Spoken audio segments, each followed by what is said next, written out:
Yeah, I'm clapping. I'll do it again for the intro. Hello, my name is the86 on Twitch. I am doing this live, so the video will be or might be a little long. Nonetheless, I hope you enjoy. This is game number 12, the life and the suffering of Sir Brante, something like that. And yeah, we're gonna start and see if it's cool or not. Or the life and suffering of Sir Brante in times of the fall of the blessed Arcanian Empire. Now that's a title right there. There's a full version apparently that you can buy. I had no idea this is the not full version. And yeah, thank you so much for watching. Let's get it started. Fantastic. I don't have fantastic. Sorry. So this is not even a full version, so I have no idea how long this will take. So let's just get into it. It looks nice. I really like the aesthetics. I like the artwork. It's very cool. So let's go. Oh, I can do my character's name? Okay, how's it going? What's my character name? You have to pick. You're the only one here. Oh, pick an unlicensed NES game. I mean, you can pick one. I'll play it. We'll have to set a date together, and then I can play it for you. What would you like to see, and what will be the name of my sir? Trying. Sounds good. Sir Trying Brante. Choose your name carefully. Other characters will address you exactly like this. Good. Chapter restarts. You will be able to rewind to the beginning of any chapter you have completed and continue from that point. I'm not going to restart. Consequences. You will see the consequences of your possible choices in advance. This is the recommended game mode, as you will be able to direct the character's fate in the way you want. You can change this setting at any time. If it's hidden, you will not see it. Excuse me. Okay. Shakalaka! 5-stream streak of watching. Nice. Alright, let's go. You hold the fate of a single man in your hands. You will follow his life from birth to death. Your choices will define who Sir Brante will grow up to be. You will decide his personality, social status, and what mark he'll leave on history. With every step he takes at your behest, Sir Brante's character will change and evolve. Your decisions will close some doors for him, but open many others. Noise. Oh, there's more. The world of Sir Brante's birth is a ruthless realm, where people are divided into estates. It is hard to be a hero here. Be ready to accept that Sir Brante cannot overcome every challenge in his path. Every hard choice will test his character and personal qualities. Often you will not be able to make the choice you would like to. It may happen because you chose a different road earlier, exhausted your hero's willpower, or haven't earned the right position in society. Wow. Every victory will be a struggle, a path paved with bitter losses and gut-wrenching failures. Accepted tragedy. This is how you will create a gripping and a unique tale for your hero. What will become of your Sir Brante, his loved ones, and his world? It all depends on you. You know what's going to happen? We're going to decapitate a lot of people. That's what we're going to do. Well, let's see. The story of my life remains written on these pages.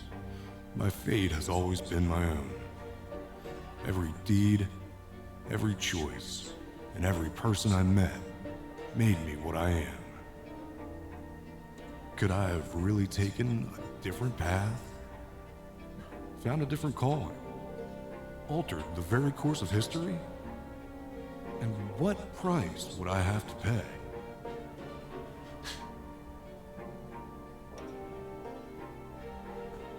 Alright, sounds pretty interesting. I like the concept, so let's see what it's all about.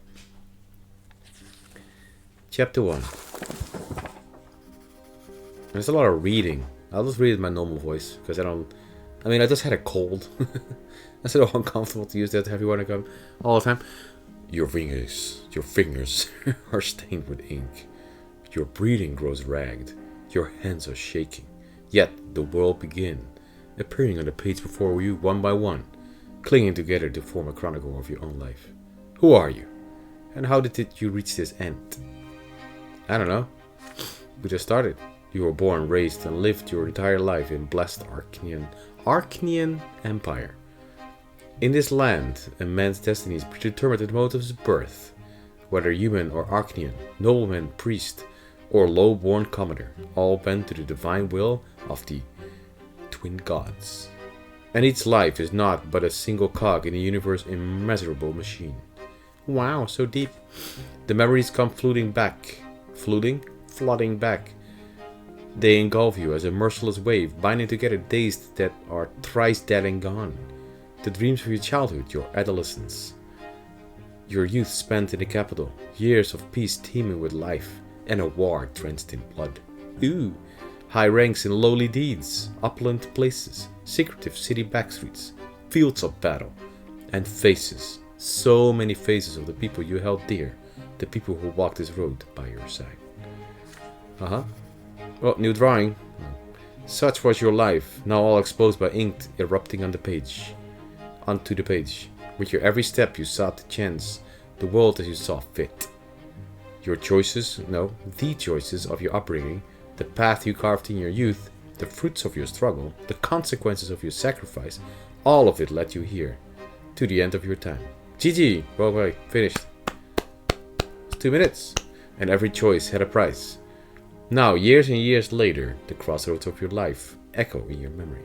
The pain and joy, inextricably intermingled. My god, I never used those two words in my life.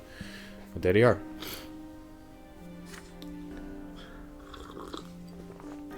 Could you have taken a different path? Chosen a different calling? Found a different place in the world? You had the power to alter the very course of your history. Oh. Huh? Okay. Now on the verge of death, you struggle with doubt, seeking answers to the last and most crucial question of all. Your life, of all paths in life, why do you walk this one? Did you choose your own fate, or was it your life, shaped by forces beyond your control? What determines a man's destiny? Hey, I don't know, man. But let's find it out. The man himself. Your life has always been yours to live. You made your own destiny. The world around him. Your path was charted by you, by the people, the age and the society in which you live. A higher power. Your destiny was forced by a power greater than your own will. Or there is no destiny. Destiny does not exist. Human life is an exercise in chance. It is not governed by any laws. I like the first one and the last one. I mean, the first one is also basically not having a destiny because I make it myself. And if there is none, that's still the same thing because I decide whatever I'm doing. So I'm going to go for the first one. The man himself.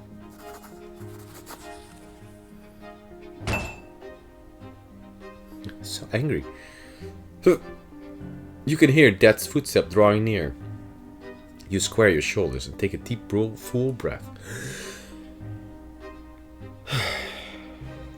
You have found your final answer. What is destiny other than a long chain of your own actions and decisions? No matter what happened in your life, you always had a choice. You lived the life you deserved. Only you can answer for it. Is this going to be the game like this? I'm not so sure. But are you right about this? Is it all true? To learn the truth, you will have to return to the very beginning. Remember every step you took along the way. On these pages, the story of a man named Trying Brante will live once more. I'm trying to move forward here. What do I get? I get the end of time. So we're gonna start with my childhood. Alright.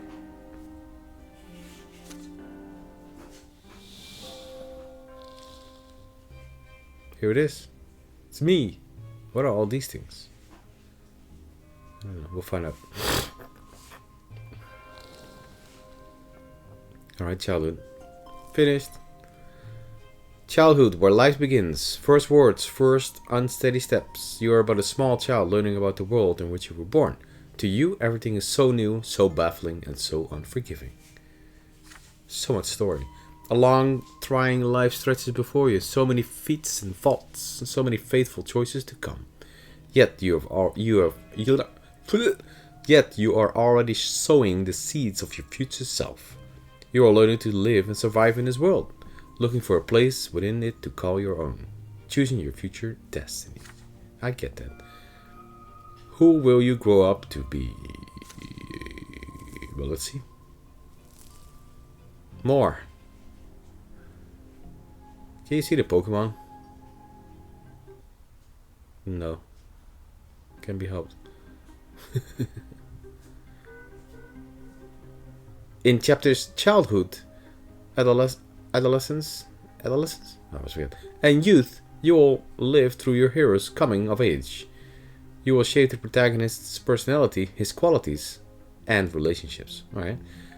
By the end of the prologue, you will determine the estate and future occupation of your hero.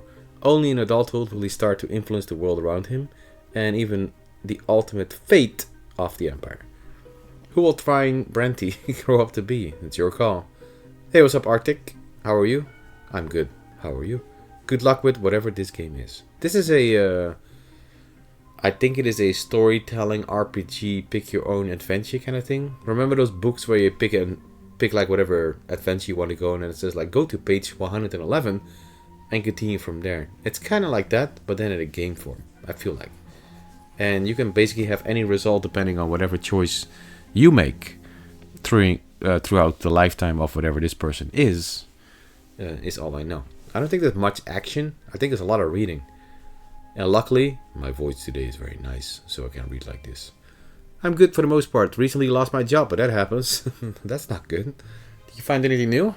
Or are you still in between jobs?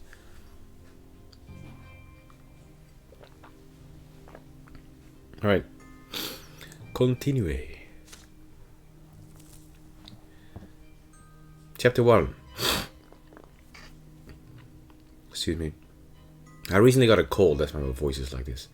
Childhood, where life begins. First words, first unsteady steps. You are but a small child learning about the world around you for the first time. Yet it is also here that you sow the seeds of your future self. Who will you grow up to be? Trying to apply to a new job? Good luck, you got it. Personal life. Events in the personal life of the hero that can happen in this chapter. Can happen, okay? So fencing lesson. Okay. You dared to study fencing. Beyond. As a small child, you suffer your first death and rebirth. That sounds great. Insight. You experience an insight when your mother tells you about the ways of the world and lots of its inhabitants. Play with the ends. Right? And nobleman's sacrament. You challenge the sacred order and attempt to seize a noble lot. Kiss the sword. Alright. So here we have a lot of stuff that I have no idea about. We have destiny. Alright. Personality. I can have more deaths than... How do you have so many deaths? My willpower is ready for action. It's my house.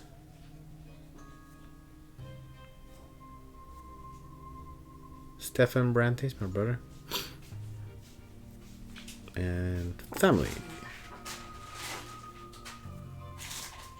That's me. Oh, he's dead.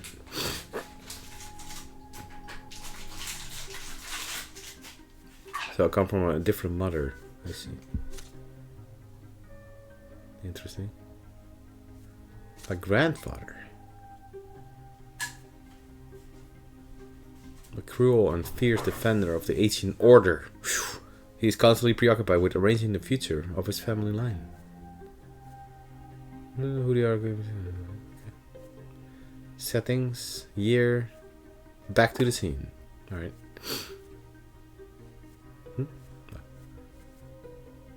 Interesting. Your your personal qualities at this age, they determine which choices you may take. Spineless and inattentive. I'm a kid. You inner strength in a number of lesser deaths that you have experienced. These qualities will stay with you for your entire life. Deaths. After suffering a lesser death, one is reborn. One who dies a true death faces the judgments of the twin gods. Yeah, let's not die. The sections that open in this chapter. Here, the destiny, personality. I saw those. I saw them. Let's go.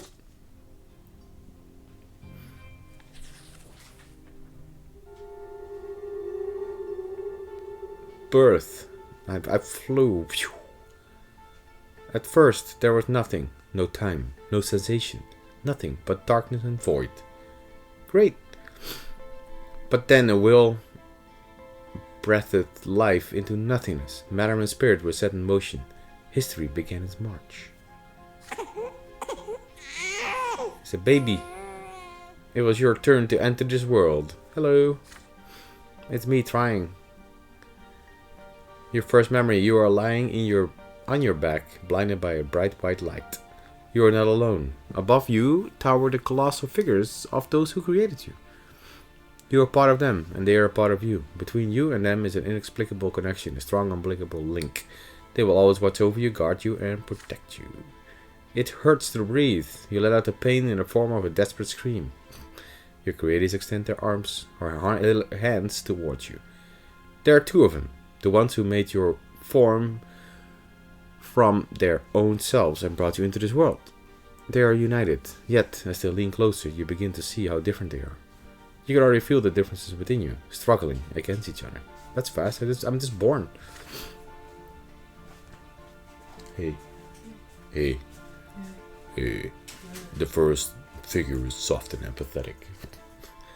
Wise and merciful. The love that emanates from it wraps you head to toe like an invisible blanket. The warmth from it is never ending. Wow.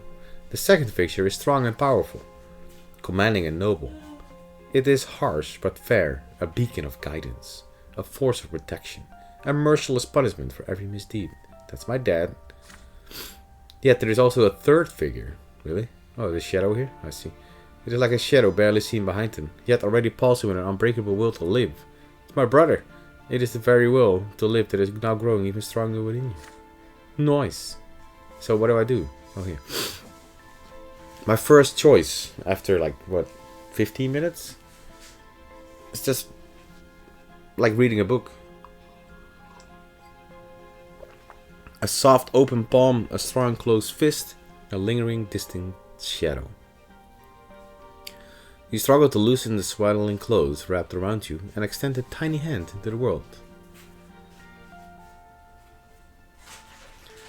Welcome to story time with the Mother Brain. Yeah, it's all a story. Reach out to the palm. Reach out to the fist. Or you smile at the figure standing behind him.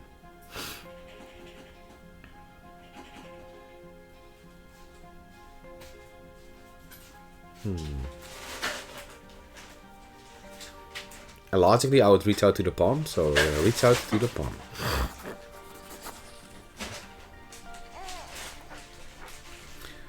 The yellow palm awkwardly clasps the soft finger. You explore your mother's hands by touch. She smiles gently as her arms wrap around you and lift you up. Okay. She smells of home, that indescribable smell, that feeling of safety that is second to none. Wow. Yay. I got one little bit more. Perception. Represents how attentive you are to other people. Yeah, that's pretty good. Her embrace is the warmest place in the world. A place you want to stay for all eternity. Nice.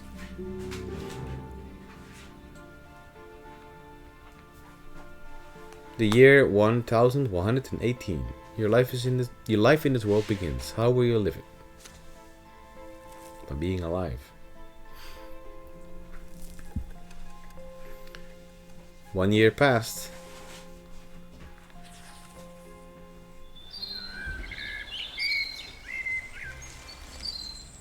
Hide and seek. As the days goes by, you learn to tell your parents apart.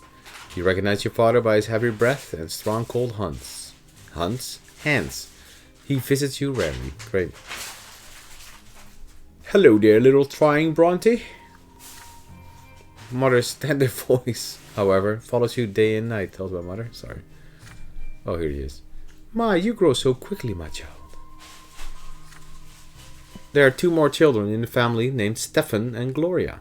Gloria sings to you. She often dresses you in tight clothing and gently holds your hands as you learn to take the first steps. Stefan likes to sweep you up and pinch you and toss you into the air. What a nice brother. Oh, look, this is your brother and sister. Yeah, you're my little brother. We're gonna play together, but I'll always be in charge because you were born a commoner. A commoner? Oh no. Be quiet, you. He doesn't understand yet. Come on, baby, try. Let's go play in the yard. That's right, trying. Let's go. It is hot outside. You grip your brother's hand with one hand and your sister's with the other, as they help you walk down the giant stone stairs.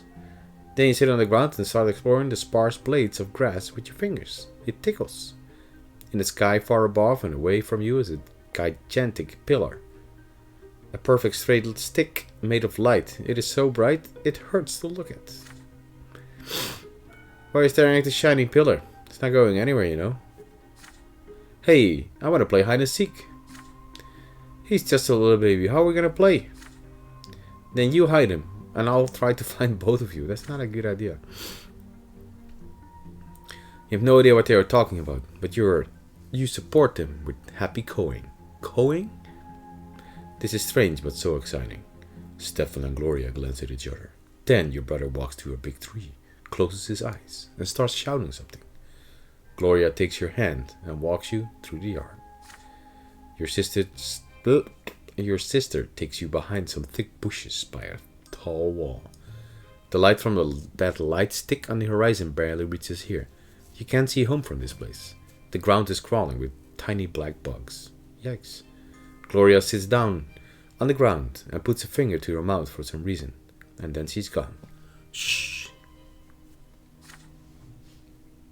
You can no longer hear Stefan's voice. Gloria is nowhere to be seen. You feel colder. The bugs are no fun to play with. You've been sitting here for a long time, completely alone. Nobody checks on you. Did they forget about you? Did they abandon you?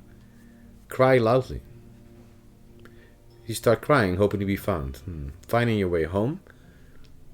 You get up at the ground and start crawling through the bushes to find your way home, or sit here and wait. You start playing with the leaves and twigs and little bugs. I mean, I'm just gonna sit and wait. We're playing hide and seek. I'm waiting. I know what it is. I'm big boy.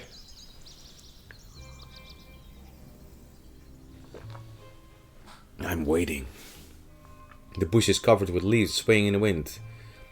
You brush through them with your fingers. The twigs and branches are stiff and will not bend. They are different from the blades of grass. I mean, if you play this game again, you could just kind of click through it and see what happens every time, which could be interesting. But so far, I'm not so sure. Down on the ground, you see a group of bugs carrying a little twig. You grab it from them. They're so funny. One of the bugs crawls on your finger and bites it. It's just enough to sting a little. Well, that's not too bad. What an asshole. Uh-oh. You hear brisk step. Oh, wait. You hear brisk steps. Then the leaves and the twigs rustle and parting. Who's rustling? Why is there rustling in every game that I'm playing lately? Who's rustling? Your mother leans over you. You greet her with a happy face and show her the finger with the bug on it. Look, mommy. So that's where they took you. Mother picks you up, puts you to her chest, and pats you on the head. Nice. Your brother and sister stand behind her. Games like... Yeah, they like to rustle. Your brother and sister stand behind her, clearly feeling guilty. Gloria is in tears. Stefan keeps staring at his feet. Bum bum bum bum. You hug Mother tightly. She is here now. I am curious now. I was doing nothing and that counts as curious, but not sure. Curious means intelligence. I'm so smart. Another memory. You are still a little child, but you can already talk and run around on your own. Today is out of the ordinary. Father is busy around the house, giving orders to the servants. Throughout the day, the kitchen has been abuzz with work, and there are solemn, gloomy preparations and candles being lit. Even your older brother Stefan is quiet today. Mother takes your hand and brings you to your sister Gloria. My son, today is the great descent. We honor the day with the twin gods descended to us. We must spend this day in reverence to the gods. You are too young to understand, so just do everything your sister says for now. No! Gloria takes you to the playroom. There are no toys there, no chairs, even the carpet has been taken away. There's nothing there, but a barren wood floor. Hey man, listen, today we're not allowed to go to any other rooms. Today we're not allowed to go to any other rooms. Rooms? Is it plural? And we'll be eating nothing but gruel and stale bread. Nice. On the day of the great descent, everyone must be where they belong. Okay, thanks. It is quiet, unusually so. Muffled voices from beyond the door are all you can hear. You are sitting on a cold floor, confused, with no idea what to do. Then you hear your sister's voice, a lonely sound in the empty room. It is a little song that Mother taught her. You hold your breath and you listen to it. I'm holding my breath. When the twins come down to earth, they bring lots for every birth.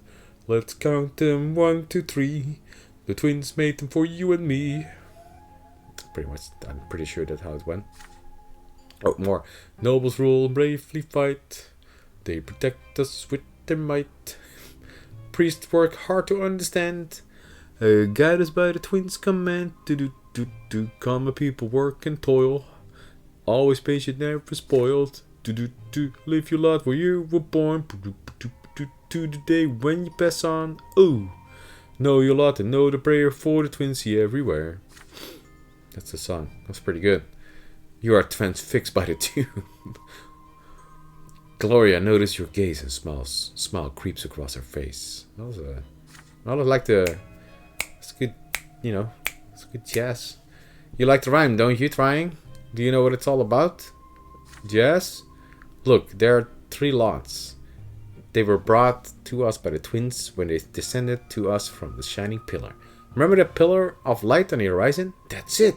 You can see the shiny pillar anytime, from anywhere in the world. That's pretty cool. If you follow your lot as you live, you'll reach the peak of the pillar. And if you don't, you'll get eternal torment at the foot. Yikes. You and I are lowborn. Mom is a commoner too.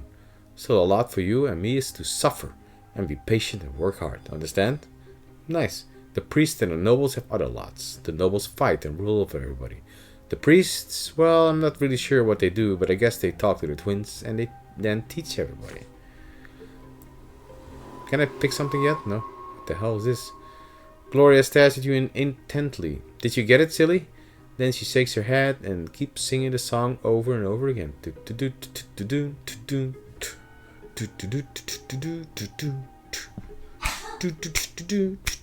what she's singing. Her voice transfixes you, drawing you in. The room starts to glow like the sky. From this light emerge 2 figures you have known ever since the moment you were born. One of them embraces your sister's shoulders. The other stands guard behind her back. Nice. You watch this happening before your very eyes, unable to turn away. You cannot read. Gloria is swaying the song, unaware of what is happening. She sings the final verses. Know your lot and know your prayer. You feel compelled by this divine sight to express yourself somehow. You feel words consenting with you from the light. But what will these words be? Are you clear? Thanks for the good song. The TMB song again. Yeah, that's gonna be more. Finish the song properly. Or sing the last line wrong. You shout words of your own instead of the last line. I don't know the last line, so I'm just gonna, because I don't know what it is, so I'm just singing it wrong because I forgot. Know your lot and know the prayer. What do I say? The lots of lies told everywhere. Oh no. You shout these words, but you have no idea how they came to you. The shining pair standing behind her back turned to look at you. You could feel their gaze piercing from top to bottom. But a moment passes, they melt into the dim light coming from the window. Now Gloria is staring at you. You see disappointment in her eyes. Hey man, I don't know the lyrics for this song. This is the first time I heard it. Trying, that's not the way this song ends. Why did you ruin it? Srock, quite pleased with my cleverness, that's right. That's right. Try my best to move forward here. Yeah, I was trying. My best to move forward here. What happens? You get fucking shit! That's what I got.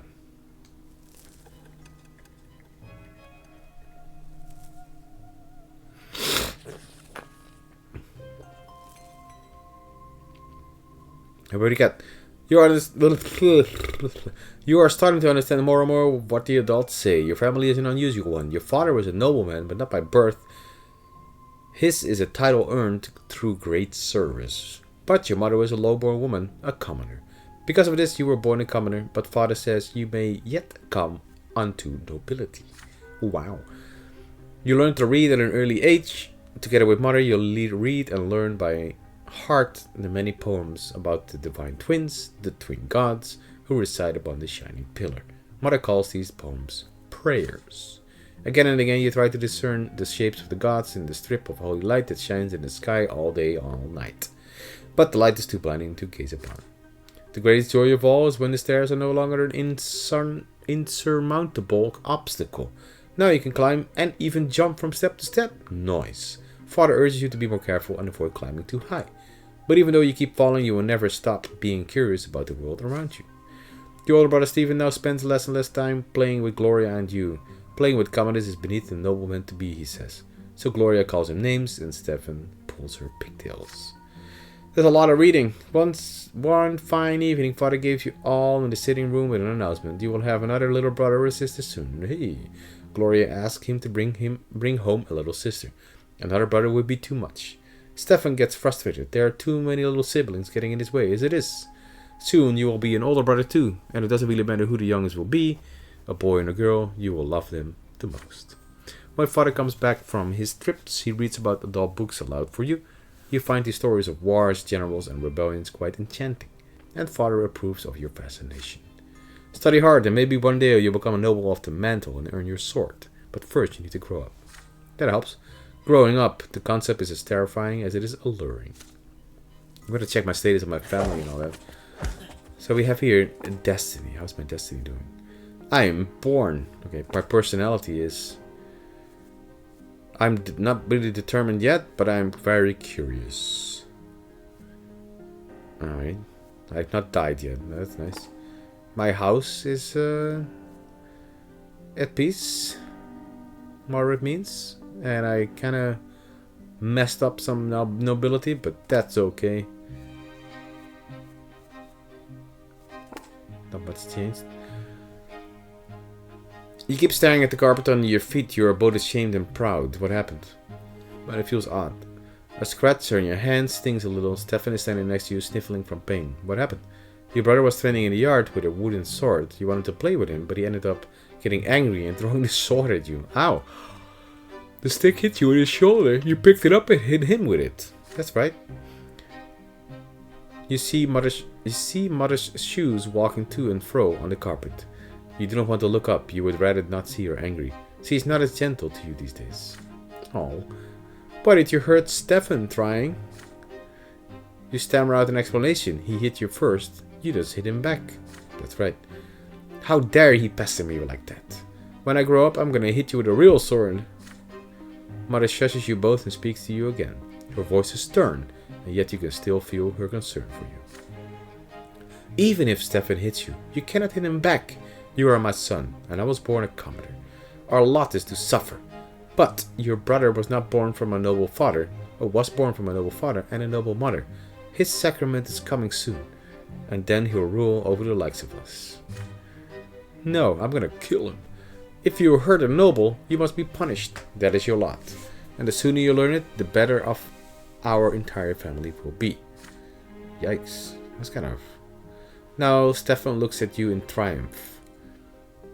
Is it locked? What happened? You look at your mother in fear, not sure what to do.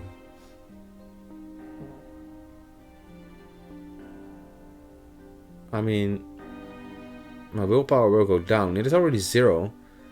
So that doesn't matter. Oh, it's gonna be -5? I don't like that. Demand an explanation.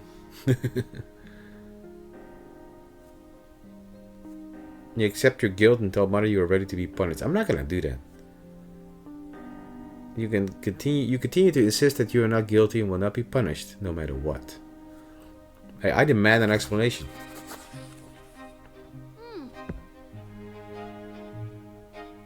Yeah, I'm not gonna do that. I'm not gonna be like. You start asking questions. Why were you born a commoner if your father was a noble? If you have your father's name, why can't you have his lot? And why can't you choose a lot for yourself if you don't like the one you have?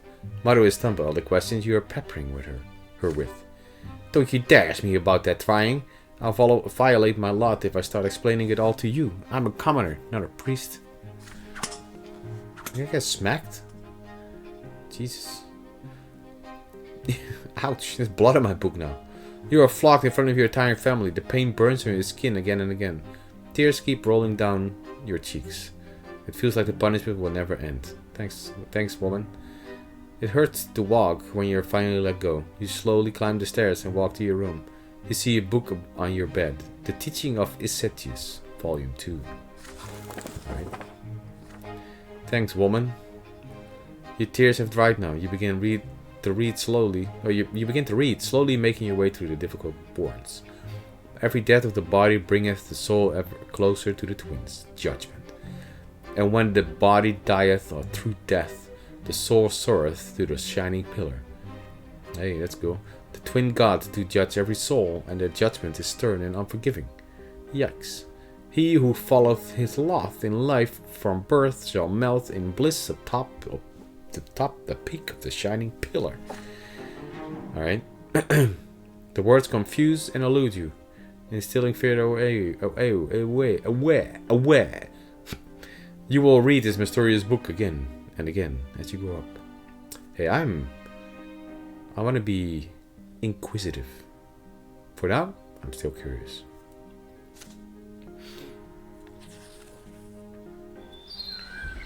Alright, let's see how my relationship is. I'm spineless still. I need to get some determination. A little pussy. But I'm curious. How's my family? How's my relationship with my mommy? Mommy.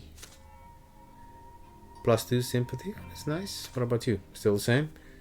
My brother? Indifference? My sister? No idea. I never really did anything with her. Alright. Mother mostly stays in the chambers now. With each passing day, she grows heavier and her features get rounder. Hey. It gets difficult for her to walk, but she still smiles all the time. That's nice. One day she takes your hand and puts them in her big belly, and you feel a movement deep inside her. You will have another brother or sister soon. Nice. Gloria takes you on a walk to the yard now. You explore the yard together under the evening light of the pillar, and she sings you songs and tells you amazing stories. Hey, trying. Do you want to hear a rhyme? I wrote it myself. There's even a bit about you, but don't tell anyone, okay? Yeah. Writing poems and songs is only for nobles. If mommy hears about it, I'll get flogged. Remember how you got flogged for hitting Stefan? Our judge is my second father. In the past I had another. Mother says the twins are great. Says we should not fight our fate. Brother loves to jump around. Please don't fall down on the ground. See, I wrote a little rhyme. Please don't tell him it is mine. I mean, that's okay. Not so good. But today your sister is nowhere to be seen. She promised to take you to the old pond and shows you the red frogs that live there. But then she vanished. The servants join you in the search. Even Mother leaves her chambers when she hears the commotion. Finally, you found Gloria in the far corner of the garden. She is holding a quill and sheets of paper covered in poetry. Uh-oh. You're gonna get flogged. You're gonna get flogged. Watch out. They'll be flogging. Mother becomes angry the moment she sees it. She looks through the poetry and her face grows dark with rage. I don't like mommy that much. Gloria is standing before her, wringing her hands and looking for an opportunity to run, but there seems no escape. I'll help you. What is this nonsense, Gloria? We talked about this. You were told to take care of your little brother. You're absolutely not allowed to entertain yourself with this writing. I can decide that for myself, Mom. That's right. No, you cannot. It has already been decided by the gods. And he's not a little brother anymore. He doesn't need a nanny. And I need some time alone to think for myself. I'm not hurting anyone. You are a commoner and a future wife. It's time you learned how to properly care for children.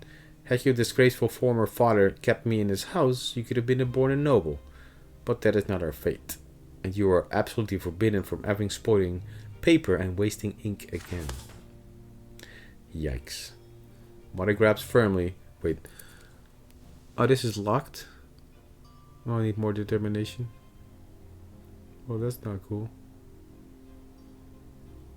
Oh, yeah, I would not do that anyway. Mother grabs Floria firmly by the hand and takes you both into the house. The scribbled sheets fly into the fireplace. Gloria sobs violently. You are a bystander to the scene, unsure how to act. Offer to write rhymes with her. Comfort your sister. But it's gonna be, again, like, willpower -5. Don't like that. Leave the room. I got +10. Wow. I mean, that's pretty good, right? But I would like to have my perception 1 up.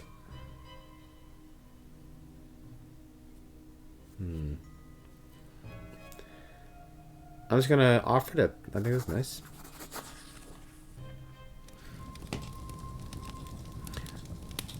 What's burning? Who's rustling?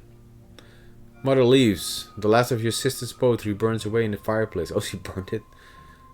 You hug your sister and whisper to her. Let's go to the library, you say. The two of you can hide under the table and write something together. Gloria shakes her head violently. Mother said no. And it escaped. You're too late there, how's the grind? Mother said no, and there's no way she would even ever defy her. You reassure her that it will be your last or your secret. Don't worry. Let's do it. You pull Gloria to the library and she fights you, but you refuse to relent. You carefully peek inside. Your sister takes a small book from one of the shelves and you read it together under the table. Also, I don't have a Pokédex and don't know how to get another. Yeah, don't ask me, I don't know. I'm sorry. It's a book of poetry about eternal love. Yay, Gloria clearly adores it. You decide to write a poem of your own. She recites a line in an ecstatic voice, and you repeat it after her and offer a rhyme of your own. She nods happily. That's pretty cool.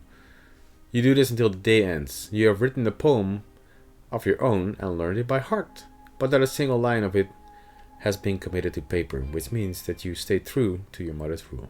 That's pretty good. That's pretty cool. Very good.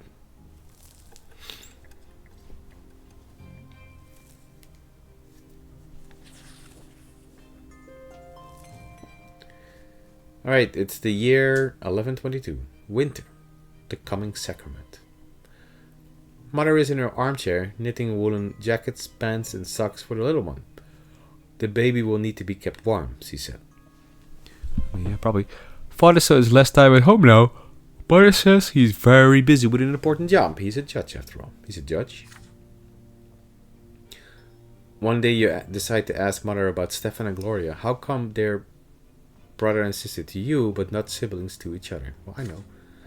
Well, my dear, I didn't give birth to Stefan, you see. He's the son of another mother. And Gloria is the daughter of another father. Come now, don't knit your brow like that. You'll understand when you're older. How is it even possible? You're all family, are you not? Several days later, Mother calls Stefan and Gloria to the sitting room. You sneak in after them. At first, Mother gets angry and asks you to leave, but she relents. You are told to sit still, be quiet, and remember every word you hear. Yikes. You're the son of another mother. Yeah, exactly. When you enter the temple, bow to the twins. First the elder on the right, then to the younger on the left. Stefan, you're a nobleman to be, so walk along the side paved with marble, where the benches are. Gloria, you walk along the sharp side, alright? When you're there, you must get down on your knees, each on your own side. Stefan, kiss the sword. Gloria, my daughter, they will strike you with the lash. Great. Don't be afraid of it. Resign yourself to the suffering it brings. It is the blessing of your lot. What a blessing. Gloria doesn't like the idea of the lash, no. There's a tense feeling in your chest as well. You were told to remember this. Will they lash strike you too one day? Yeah. On the next day, they take your brother and sister to the temple. You run towards them when they finally come back. The back of Gloria's dress is soaked with blood. Great. She's hunching a bit, sobbing quietly. Stefan is putting on airs, acting prouder than ever. Nothing else looks different about him. It's like all is the same, and yet everything has changed. Each of them has accepted their lot. Oh. Hey. Why you... What's wrong with you?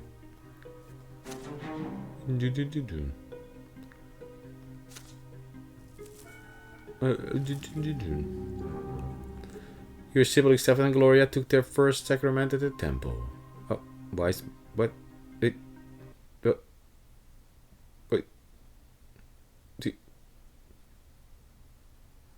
What happened?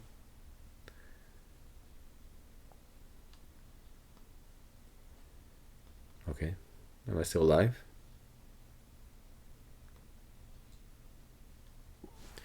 What just happened?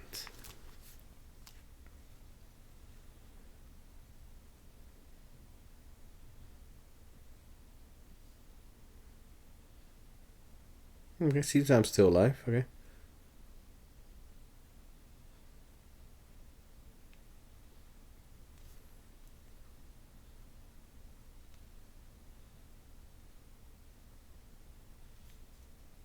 Anyway, if it will be cut in two, then this is how it is, right?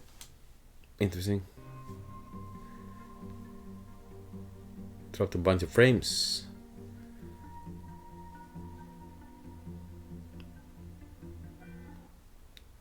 So to make sure that I'm live, right? Let me just check. Check, double check.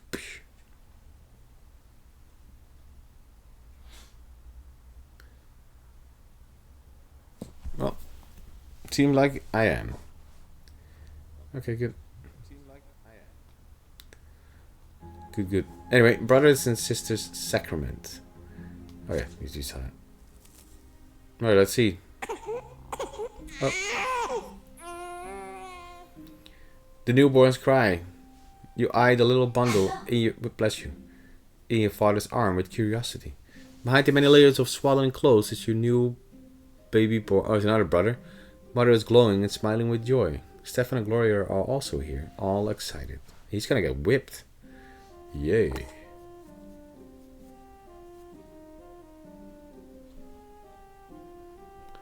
Hooray.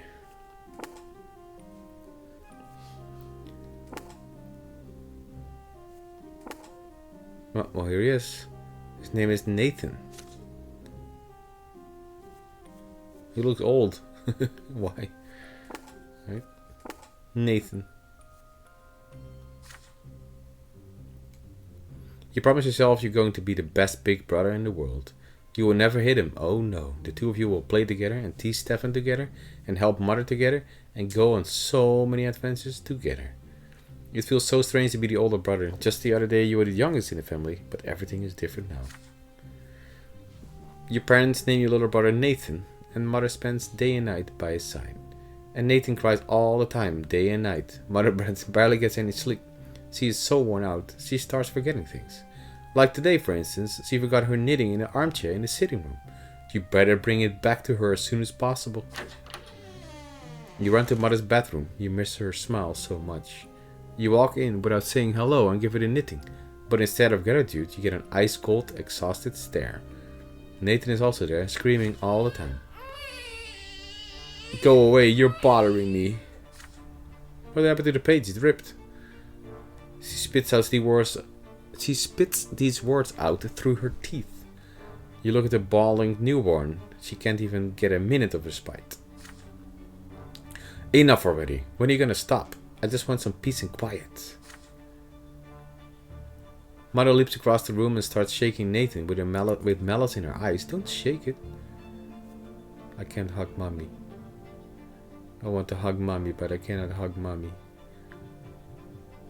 His cries even get louder. She looks so tired from his never-ending screams. She seems to be within an inch of smashing him against the wall. Somebody has to do something. You are scared of your mother right now, but you fear for Nathan's life even more. Yeah. That's not good, right?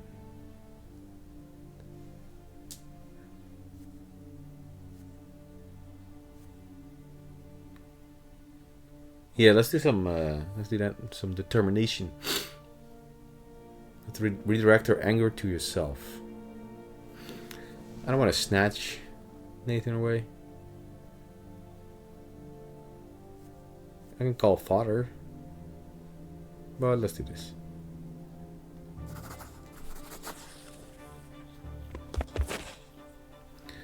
Mother keeps shaking Nathan violently, and you cannot stay away any longer. He is no longer bawling, he is shrieking. Just leave me alone. But then out comes your voice, so loud it drowns out their cries. No, it's not Nathan's fault, Mother. You're just tired. Please don't do anything to my little brother. If you have to punish somebody, punish me instead. He's too young. He won't understand. Your mother freezes and looks at you. Her eyes in two narrow slits. Her stare is cold and full of pure wrath. So pure, you cannot help but recoil in fear. Yes. Are you trying to teach me how to take care of a child? Are you giving me lessons on calming a newborn baby? Your insolent, insipid, nagging know-it-all. It's time you learned your place. Ow.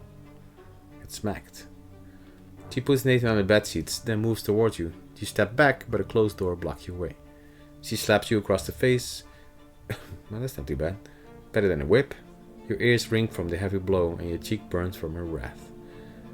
You wince and close your eyes, expecting a second slap, but nothing comes. Nothing but Mother's heavy breath and Nathan's shrill cries. Okay. There's a knock at the door, and there's Father. He walks in. He looks at you, clutching a reddened cheek, at the bawling baby, at Mother, her eyes red with rage and tears, her breath heavy and ragged. Go to your room, son. I'll join you soon. Alright. You do as you're told. Back into your room, you press your aching cheek against the cold window, hurt and dazed by what just happened. Soon enough, Nathan stops crying.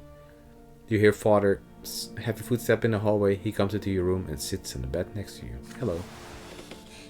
Son, please do not be angry with your mother. The twins know she wishes nobody any harm. This is a difficult time for her, but we will make it through as a family. You stepped up to protect your brother. You acted like a noble man today. I'm proud of you. Your mother and Nathan are resting now. How bad does it hurt? I don't know.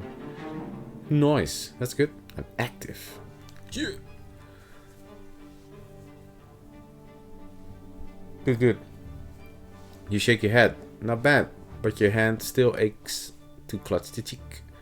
Father embraces you with a sorrowful smile and gingerly pats you on the head as you press your forehead into his housecoat. Things grow calm now. The trouble has passed, and you are quietly happy. Yay, Daddy likes me.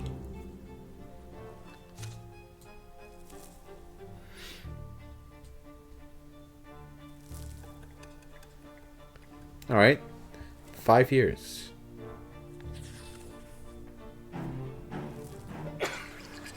Hey, Megatron, what's up? Nice snarp. How are you doing, good sir? This event is a consequence of your previous actions. Conditions met. Oh, I did good. Perception 4. Yay.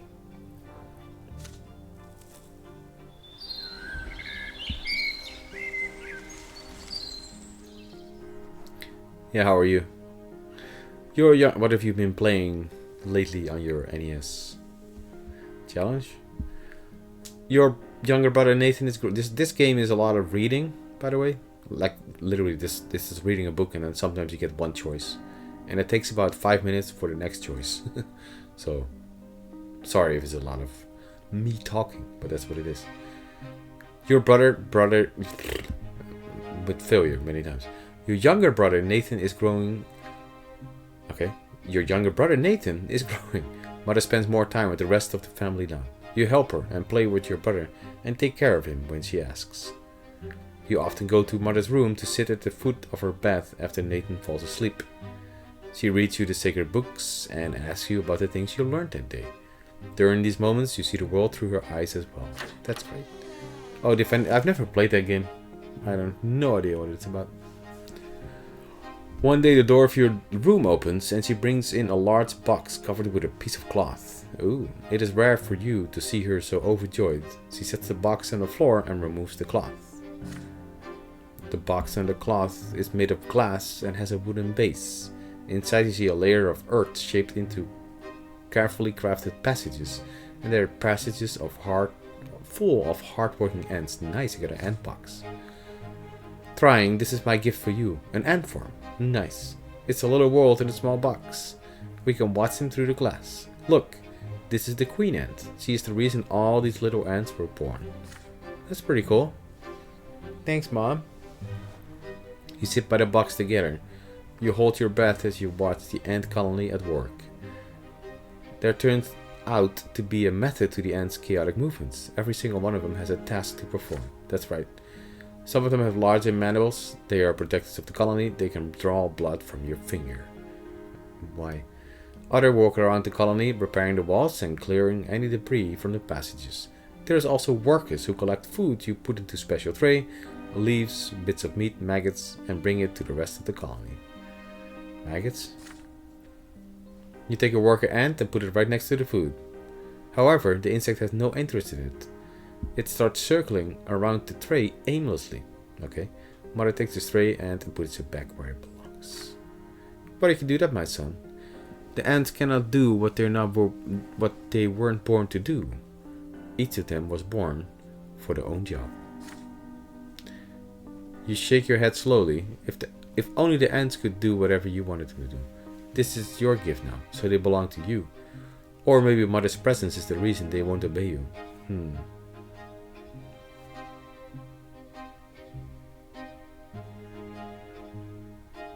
I mean, this is way better. We're doing this one. We get willpower goes up, and we get better.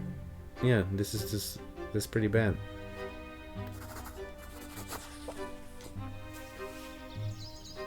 We play together. For later. It's gonna help a lot, I think. Maybe. Mother's look is full of warmth and love. Nathan, Gloria, and Father are away right now. For the first time in a long while, it's just the two of you. And Mother takes great joy in watching over the ant farm. Oh, Kiwi. She shares her knowledge of the world with you. The things she tells are true. Are you sure about that?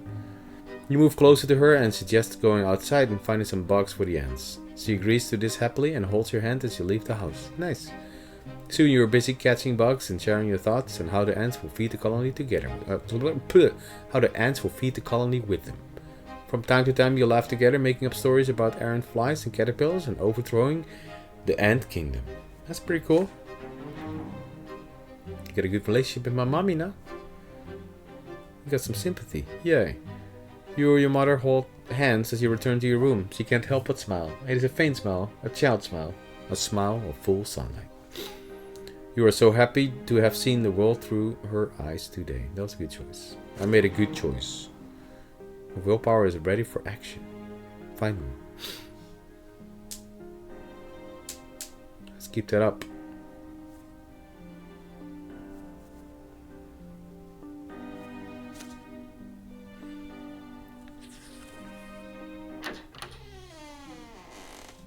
Toy soldiers. Game is ungood. Oh, I'm sorry. What is it? Is it like a platformer or what? If you're still here, like what kind of game is it? You wake up to your father's touch on your shoulder. He is finally back from a long trip. Trying. Today is your special day. Make it John. Can I get water? Okay, I'll get some water. Because this talking is making my voice and my throat nice and dry. I have a glass here. I have a glass here.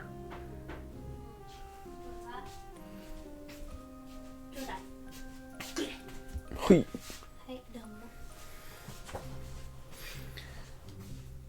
The day when you begin your studies. No. So teachers will come to your home, to teach you. And you must do everything they say.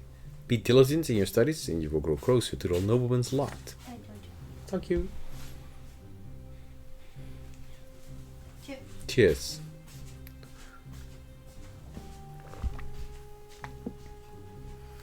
And since you must remember this day, a present is at order. Lydia, get our little schoolboy dressed. I'm gonna make him to the market district. Oh no. Stefan wants to come out with you too, but father shushes him sternly. This is your day. Your elder brother is hurt to hear this, but stays quiet. Yeah, you take that. You take that. Alright, let's see the family. How is it going with oh, she's dead. Mommy? Mommy's sympathy? My daddy is sympathy? My brother's like, yeah, I don't like you. Whatever, and whatever. Alright. The wealth is pretty good. You got some disagreements. That's alright. And the hair is me. An open carriage takes the two of you through the dusty, noisy city streets. A pleasant wind tussling your hair. Your city is called Anizot. Anizot? That you already know. It is one of the largest cities in the empire. Nice. In the entire empire, sorry. There's a big shadow on the streets. It comes from the white foliage of an enormous tree that spreads in branches all above the city. My son, did you know that the silver tree grew from the blood of our God's own disciples? It has been growing here for hundreds of years, right in our city. It cannot be damaged or burned, not even the clergy. No, why? Who's the clergy? Oh, here's a store. The carriage comes to a halt by a small stop next to a city square. You run there and freeze by the stalls in excitement. The shop is packed with dolls and figurines and toys. You've never seen so many at once before. Wow. Have you chosen your present yet? Father asks. You have. You want the Holy Order set, which includes several figurines of the Empire's greatest warriors of all time. Nice. That must be expensive. You rattle off everything you know about the Holy Order. They were the ones who aided the Emperor's own forces in seizing the province of Magra and storming our city. That's how we joined the Empire. Father nods of approval. Very well. War isn't your lot now. For now, but maybe these toy soldiers will teach you to think like a general. We will lead them into battle and study military strategy. Go ahead, take your present. Nice. I got this for my present? That's really cool. Having said this, father turns away to examine the books. You run to the box of toy soldiers, delirious with excitement. But there is a fancy dressed boy in your way. He's about to take your warriors for himself. Oh no. He elbows you aside and reaches for the box. Anger overcomes you, and you push him from behind. Your opponent falls to the floor. That's not a choice. The rich boy screams so loudly everybody in the shops hears it. He hit me! He hit me! A tall tower of a man looms over you. This is the boy's father. But then you feel your own father's hands on your shoulders. Ooh, what happened? You press against father. Your mind more at ease now. He will protect you. Yes, you shoved the boy to the floor in front of everybody. But he tried to take your present for himself. Father turns you around to face him when he hears these words. Is this true, trying? Did you strike the son of a nobleman? I sure did.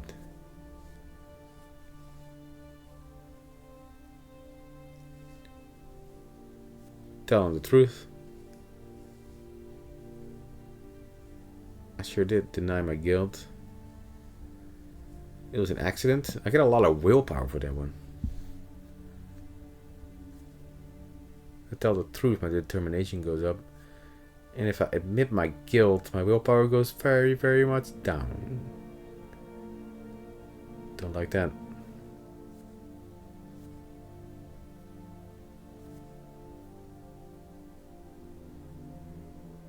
My willpower will go to 0.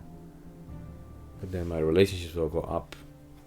I'm just gonna tell the truth. I sure pushed him.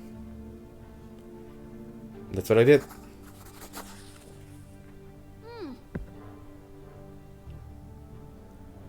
It isn't fair to blame you without letting you speak too. You didn't want to shove that stupid boy. He was the one who shoved you first. But the Anglo-Nomanon, the boy's father, will not let you finish. Nobody cares a whit for you so-called truth, little lowborn. The law is the law, and your punishment is due. Your father nods in agreement to these words, no matter how sad they make him. Oh dear. Ow. You got another smack. They lead you and the nobleman's son out of the shop. You are told to bow to him and show humility. A bad feeling sends a shiver down your spine. With a satisfied grin on his face, the boy swings his arm and slaps you on the cheek. He strikes you again and again. Great. Enough. He got what he deserved. We're leaving. Get out of our way. Great. I didn't get my toy. Your head is swimming from the heavy blows. You return to your senses back in your bed, with servants treating your face. Father stays by your side all day. Well, that's nice. For my determination. Yeah.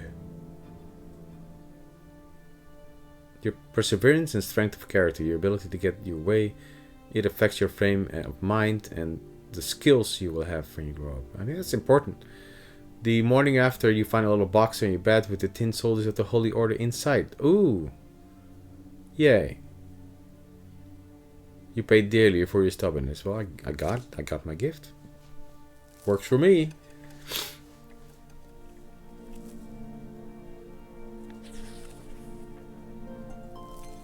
The summer family dinner. Today, Father ordered the dinner table to be brought out into the yard. Nice. Is that my house? That's massive. For the first time in months, he's home, outside of the confines of his always locked study. He spent the entire day playing with Nathan and me. Nice. Discussing various matters with Stefan, now an adolescent, and walking in the garden. And now a dinner upon the open sky. Your entire family gathers together, while Father at the head of the table smiling. He asks each of you about your studies. Nathan climbs up on his knee and recites a counting rhyme in a funny sing-song voice. Stefan mentioned that his fencing teacher praised his accomplishment. Ooh, this fencing? He rises from the table together with Father to show his skill in a practice duel. Nice. Next comes Gloria's turn. She stands on her chair and recites a lengthy prayer by heart. Mother showers your sisters with praise. Father chuckles quietly, hiding a smile in his mustache. When your turn comes, you recite all the ranks in a legion, from common law soldier to high commander. Stefan listens to you with a skeptical look in his face. Night slowly falls, but the servants ensure that the yard is well illuminated. You don't feel cold in the dust tonight. It feels good, yet so important. All of you are finally together, sitting at the same table. No fighting, just smiles. No arguing, just pleasant small talk. Nice. Then a servant approaches Father with a letter in his hand. He reads it in a dim light and asks, and each line gradually washes the smile off Father's face until only a stone-cold mask remains. Mother looks at Father with an unspoken question in her eyes. Gregor Brante is coming back to Anizotti. He's the head of our family, my father. Oh, he's coming? Oh dear. Your grandfather Gregor Brante returned to the family home from the capital. Alright. What is he gonna do? What are you gonna do, mister? Okay.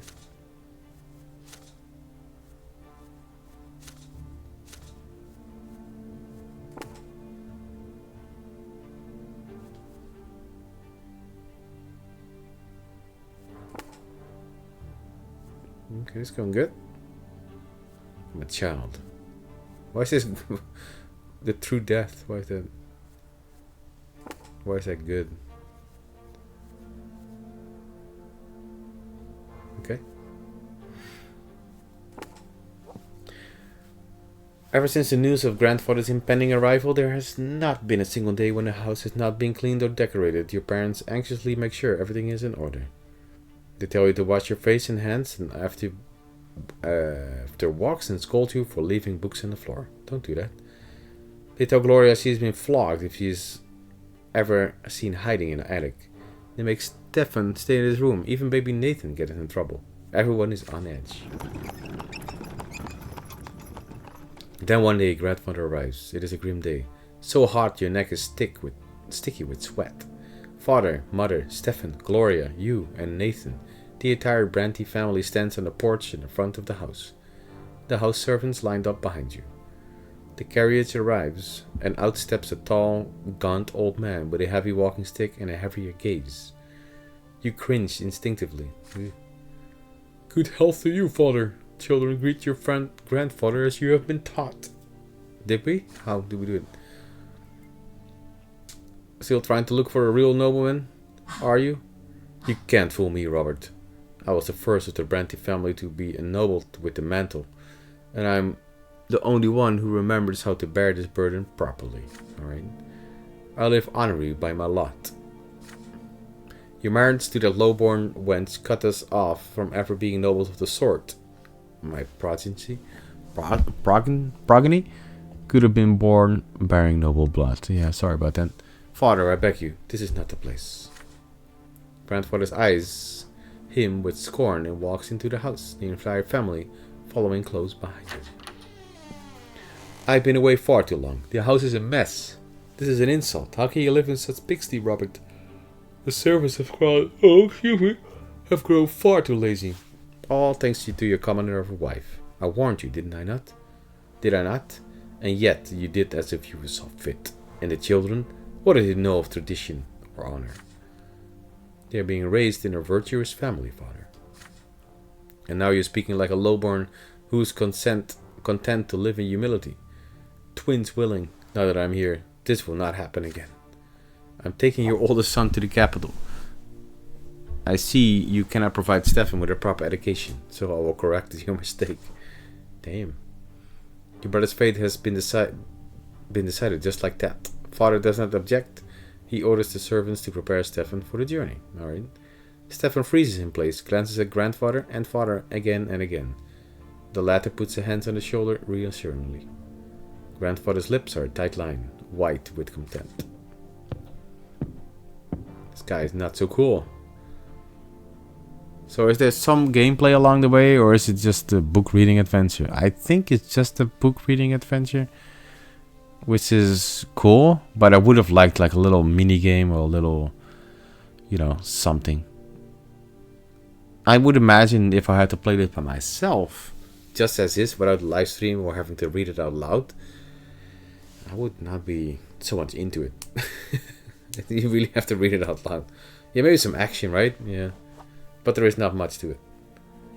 But it's a free game, so... And it's a demo, I think, so it's not going to take too long. You can buy it. I would not do that. Everything grandfather sees is showered with scorn. He scoffs at the crease in a blanket in Nathan's cribs in mother's bathroom. He mocks Gloria's knitting in her room. The door to your room is next. What is this, Robert? Tin soldiers in your younger son's room? He was born a commoner. I won't have him daydreaming of battle. Hey. Hey. Ah, I can't rescue it? Oh man, I don't have enough determination for it. Grandfather seizes the box containing the tin warriors of the Holy Order. Your father stays silent. Anger and fear boil within you. This is your big present from the first day of your studies. It means so much to you. But what if he's right? What if you need to prove you're right to command the toy soldiers first? Grandfather shakes his head in disapproval and shoves the toy box into the roaring fireplace. If you wait too long, they will melt in the flames. Well, don't cry. Strike your grandfather. I'm gonna die. But I get a lot of things. That's good too. Should I just strike him? I'm gonna die.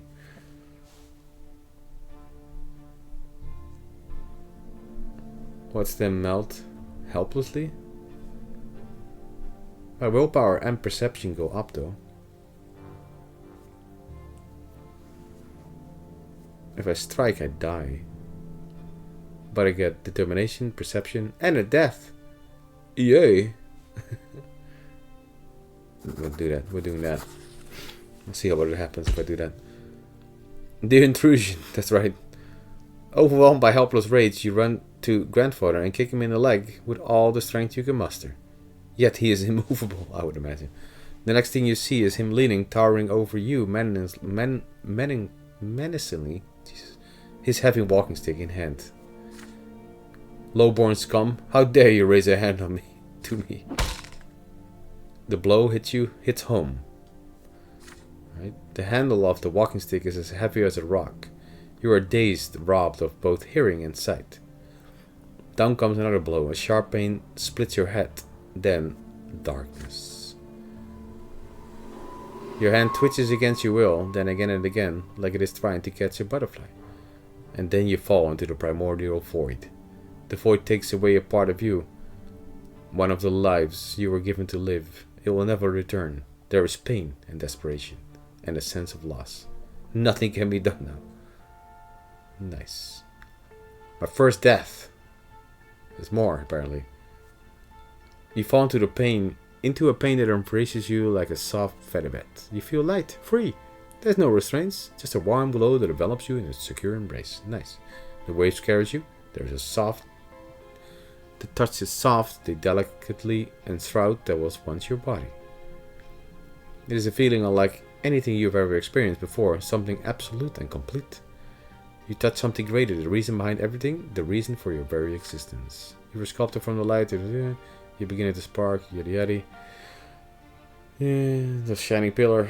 Alright, the waves of light carries you to two figures. The elders is nearest. He is ready to accept you. He is quiet, wise, and kind. The younger waits for the back. You don't know what he is yet. The wave pauses at the elder's feet. He leans over you and plants a feather-light kiss on your forehead. Nice. The kiss spreads all over you. You are filled with unparalleled delight and bliss. You exist. You are unique. There's no one else like you. They know this and they love you. You will never be alone. You are a part of him. A part of your family, a part of the universe. The twin gods will never leave you. They watch over you constantly. You need to go to bed. Maybe. Make it, John. The elder softly touches you as you lie spread out amongst the waves, sending you further down the torrent of light. You float on the top of the silver tree spreading crown. The closer you get, the heavier you will. The waves thrown out with the love. You turn around. The elder is still watching you. He nods. All as it should be.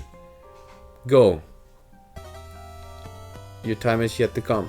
You must return to the world now. Also, Peta, thank you so much for the party of 9 people. Welcome to the reading session, which is this game. Thank you for good luck. Oh, I have to pick something here? Okay, well first let's read. As you tumble down toward your body, you comprehend the true meaning of a lesser death and the divine love that has been revealed to you. Love exists not only in the hereafter, it is present in the entire design of the twins that is the origin of the all life in the world. What is the manifestation of this love in your mortal life?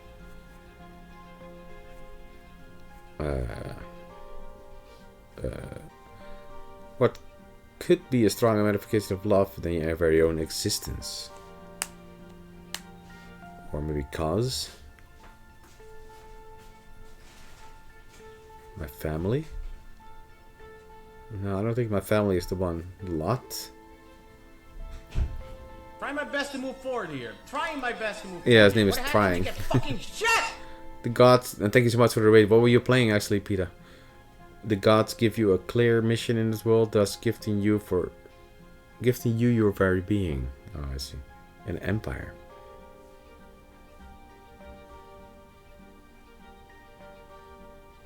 I mean, me.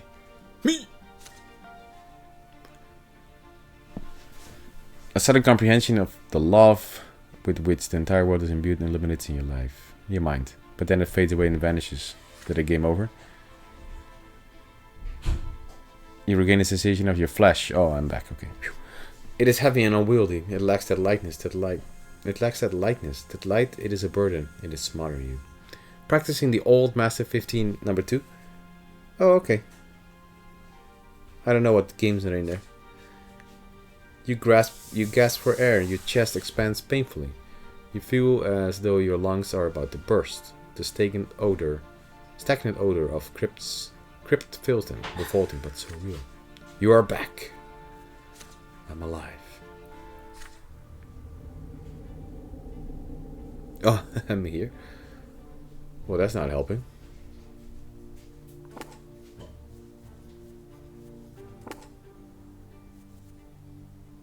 But hey, my perception is inquisitive.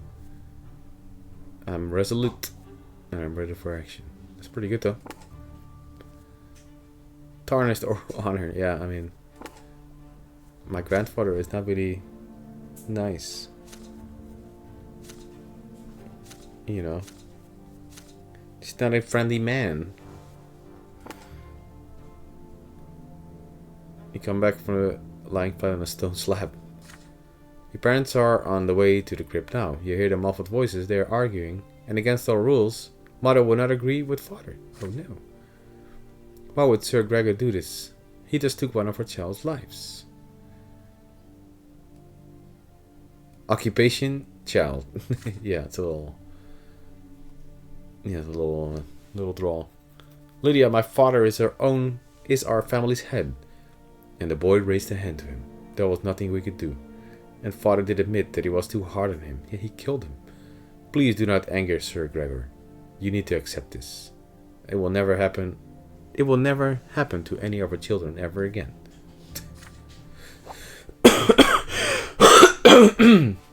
Excuse me.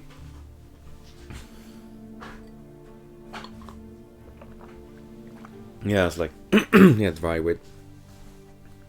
The voices grow quiet as they lean over you. You lean on your elbow.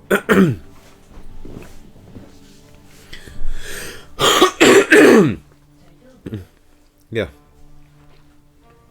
It was in the way. It's good now. Their voices grow quiet as they lean over you.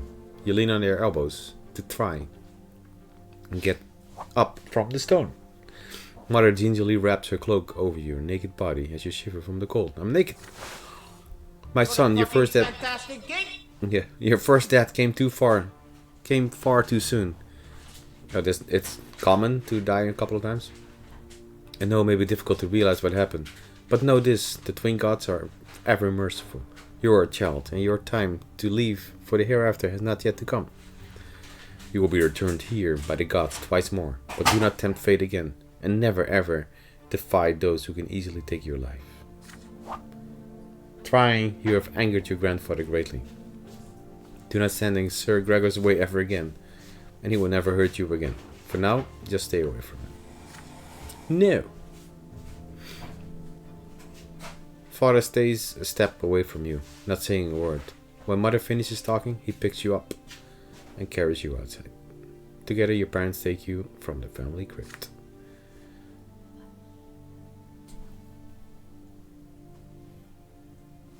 One second. Something important.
Excuse me. Have here some devil's salt. Put it in my mouth and we'll continue. Oh.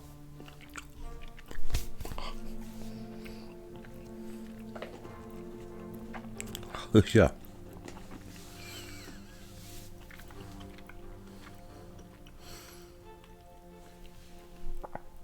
Finished. On your way of the so salty. It's so salty.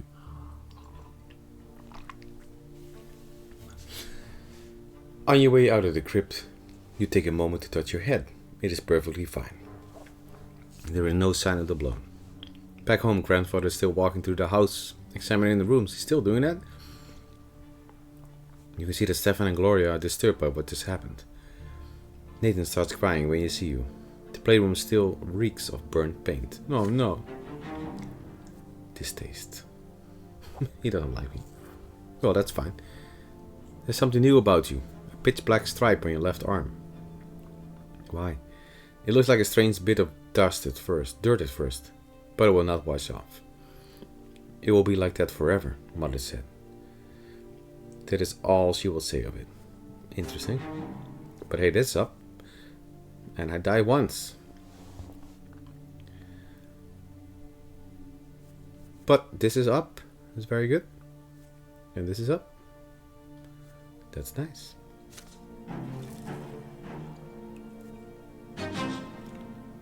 Tudun. As a small child, you will suffer. Okay, yeah. That surely happened.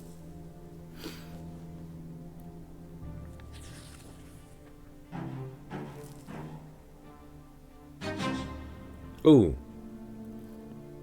Good thing I did that. What is this? Father's sword. When father is not working long hours, you often see him spending long stretches of time in the backyard practicing his fencing. You are allowed to watch it, but that's it. You are forbidden from touching the sword, let alone actually learning how to fight with it. It is a new day today, and father has been busy in the study since early morning. Mother to Gloria and Nathan to the shops. Your studies are done for today, but the house is empty. You spot father's sword hanging by the yard door. He must have left it there by accident after a training session. You deliberate at first, then grab the sword with resolve and run outside. That's not smart. Can I not choose this? At least you have a chance to see it up close. It is a small sword used for dueling, heavy and devoid of any ornamentation. You recall that it was made specifically for him. The weapon is difficult to handle. Its heft makes the palm of your hand shake.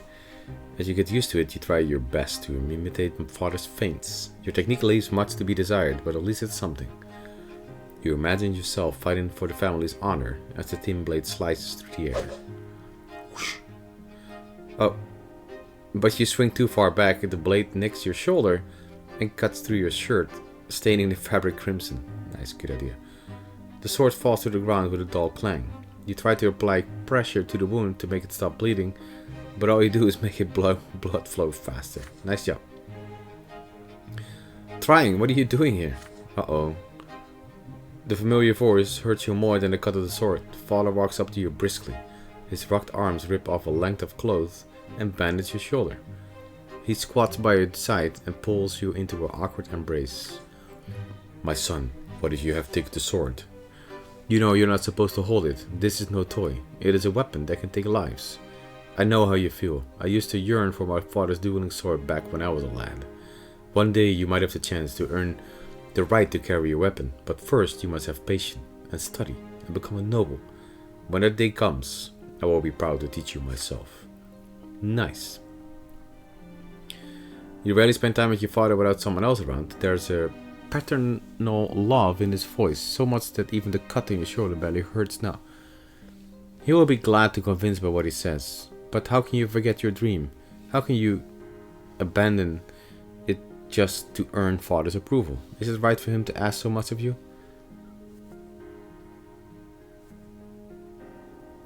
Well, willpower goes down.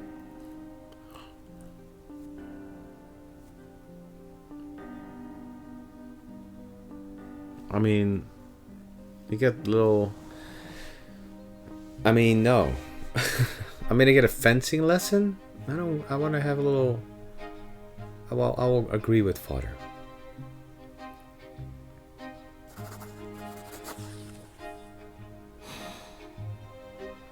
You take a deep breath and slowly and solemnly swear that you will never touch a sword again until you earn a nobleman's title.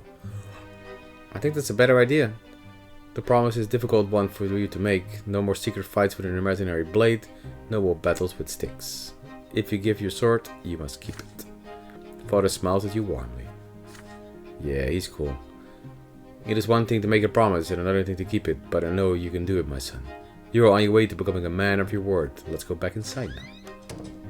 Yeah, we're going back inside. He talks about it. Bum bum bum bum. Father brings several toy soldiers from the house. Yay!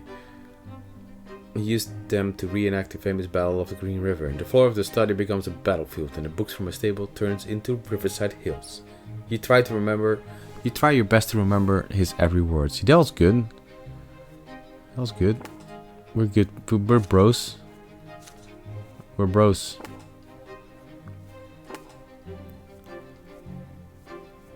I'm full of power now with willpower. That's very good. Is it? I have no idea. Looks good. Do I get more? No? Alright, what's next? Still the same year? My god. Soon, grandfather leaves. Your elder brother Stefan goes with him. Alright. From that day on, father's hired teachers tend you alone.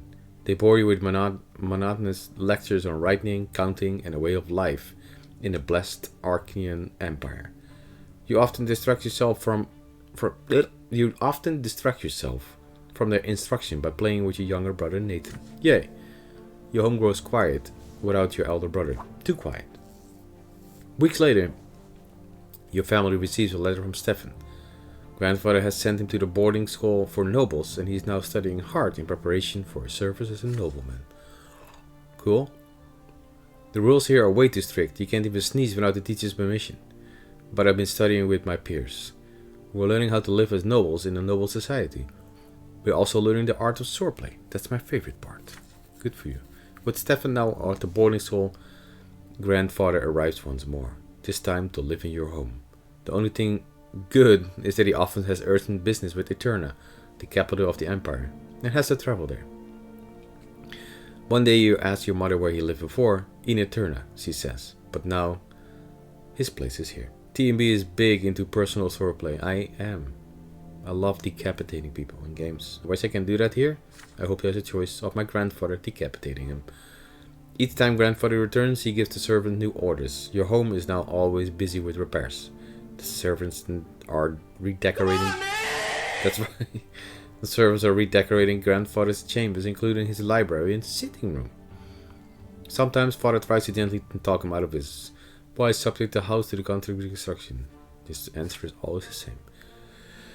This home is mine, and I will live here as befits a man of the nobility. Alright, good for you.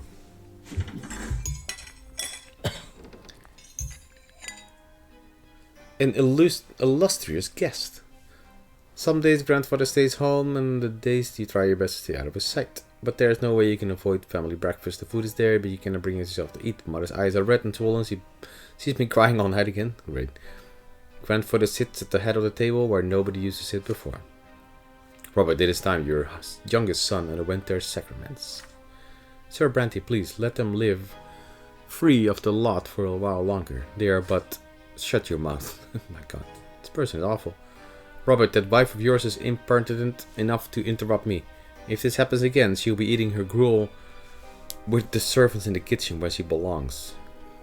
It is time you consider a real marriage, Robert, to a woman of the proper station. Gloria drops her fork. Grandfather shoots her scathing look. A tear rolls down mother's cheek. Father does not look away from the plate. His hands clench into fists.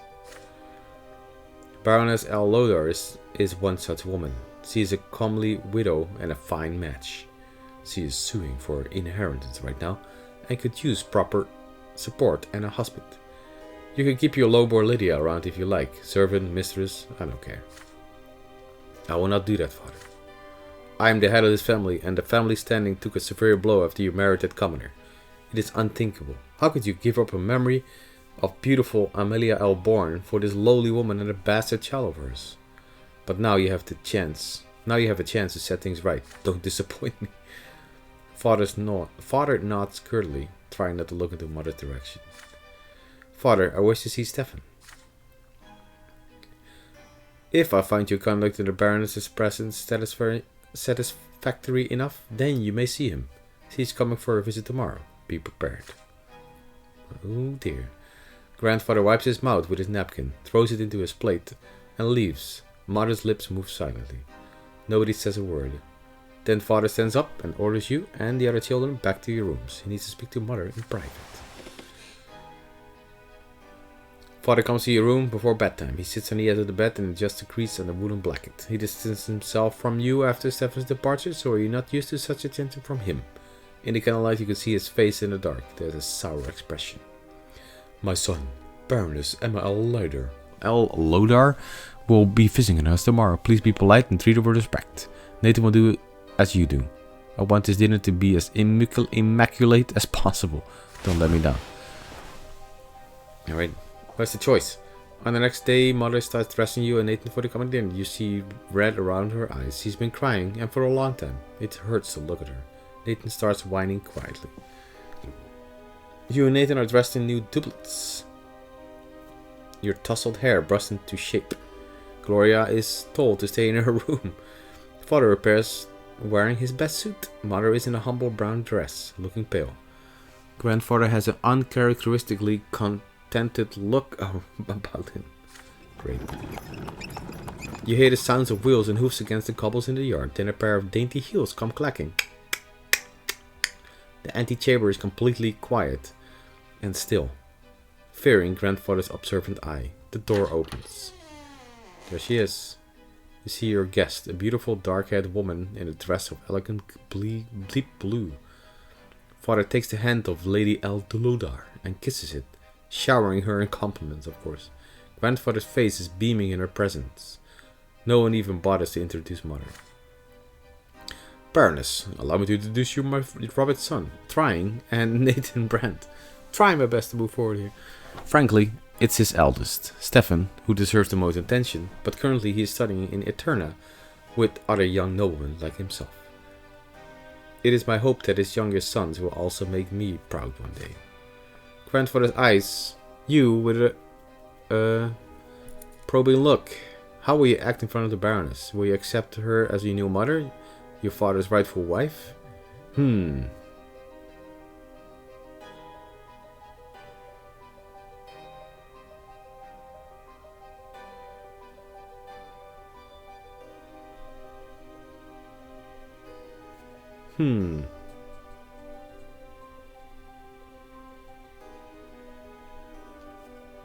Walk away with Mother?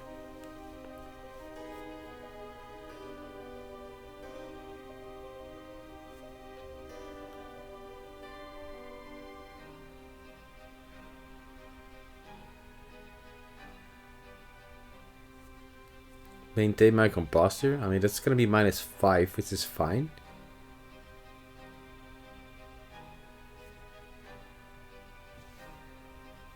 And this will be, we get some unity.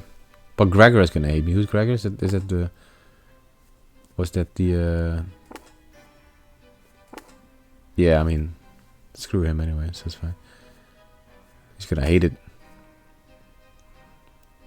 My reputation will be tarnished. Oh, this one? I mean, it's already bad anyway. Right?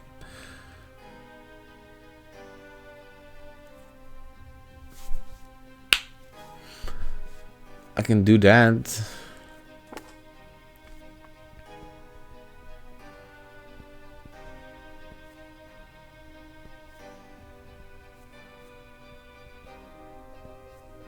Reputation is gonna go up with this one.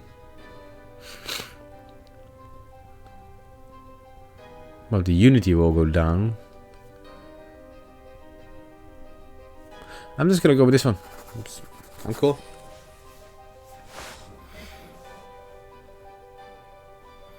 You mutter a proper greeting to Lady L. Lodar and bow your head. Out of the corner of your eye, you see Mother walking upstairs. Follow it. Yeah, I'm just doing nothing.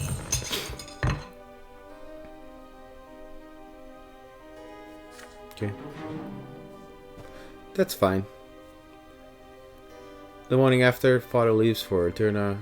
He returns for the capital. Rage.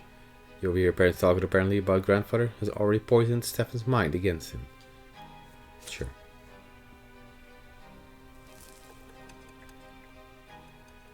How much childhood is there?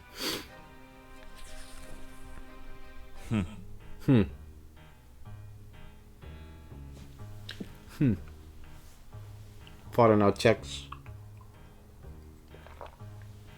on my studies often and nitpicks you for sitting or eating or speaking in an incorrect fashion. Once he becomes so annoyed, he says that he wishes Stefan had been the one to stay in home instead of you. Hey, you never expected for all these words from your father. Grandfather's trip to the capital took longer than expected. It feels lighter around the house without his presence. You allow yourself a little change of scenery. Instead of your room, you now busy yourself with reading and calculations in the sitting room across from the open door to the yard. Nice.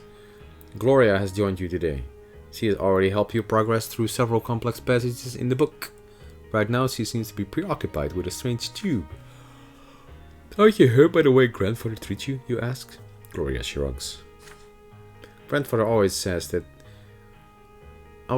they should get rid of me. I'm used to it now. He hurts you a lot worse because you're closer to him. I just have to stay out of his way. That's it. Me too. She shows you the strange tube she has been holding the whole day. What is it? Look, it's a kaleidoscope. Oh, nice. You got it as a gift. Want to see inside? Yes. Excited by the idea, you close the book and peer into the tiny hole at the end of the tube. Your eye sees a multitude of intricate patterns. Each turn of the tube reveals a new web of interwoven colors. They mesmerize you. Yeah, I love those. The kaleidoscope turns the fire burning in the fireplace into a cavalry made of flames. You are riding at the front of the fiery horseman, ready to face the enemy. Grandfather's face emerges from the intersecting lines, and you swing the kaleidoscope like a sword, cutting it in half. Decapitation, let's go! Now you look at the blue sky through the window. The patterns are unending, secretive, and calm and peaceful. Just like Father's smile before Grandfather's invasion. Now here could be a mini game where you can actually play something and have a puzzle, or something like that. Like a puzzle would be here very fitting, in my opinion. The deep blue gives way to a scattering of cold, radiating gentle warmth, like mother's arms. This fleeting beauty too soon gives way to a hypnotic new pattern. Again and again you see your family in these interconnecting figures as they come together and break apart. And in the middle of the golden glow you see Gloria's green eye gazing at you observantly. Great. Your sister left you long ago. The books are abandoned and time slips away unchecked. But you are still busy peering into the kaleidoscope. Orders emerges from the chaos before your eyes and eyes again, but you cannot preserve it, no matter how you try. You are caught in an inner conflict.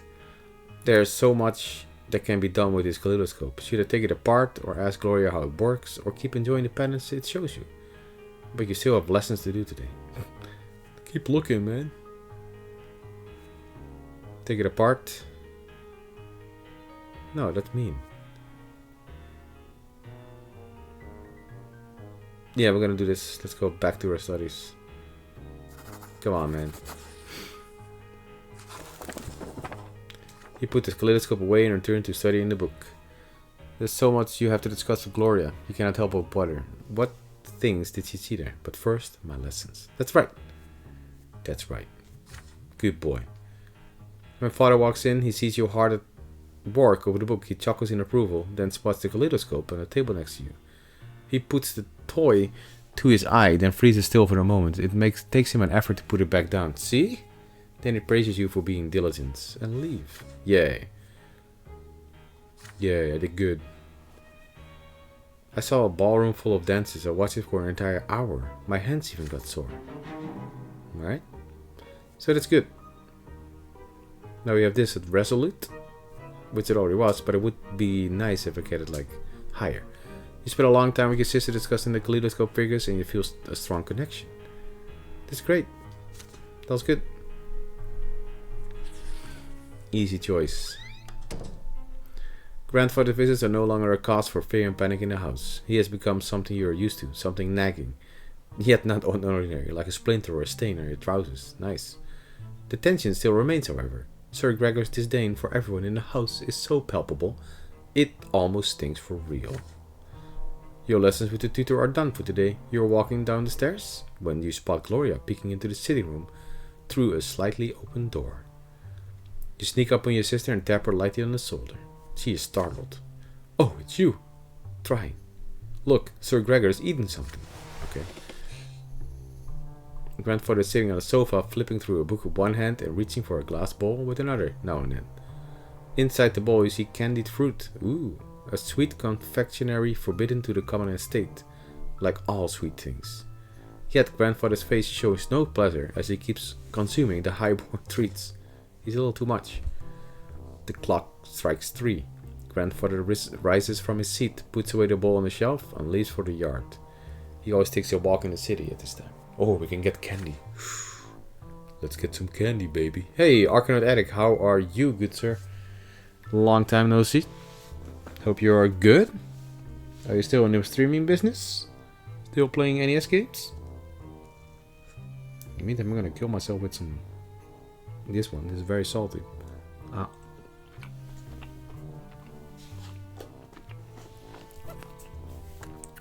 It's very salty. Yeah, it's heating up the NES. If you're wondering what I'm eating, this is this Icelandic salty licorice, and you can't stream. I'm sorry. This is so salty. This is obviously a skull on the front.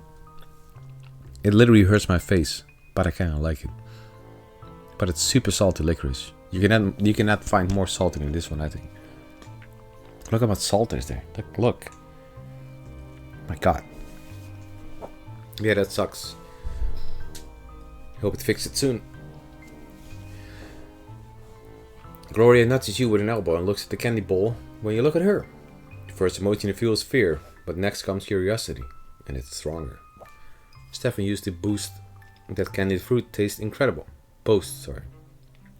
Yeah, insane salty licorice. It's literally called devil's salt.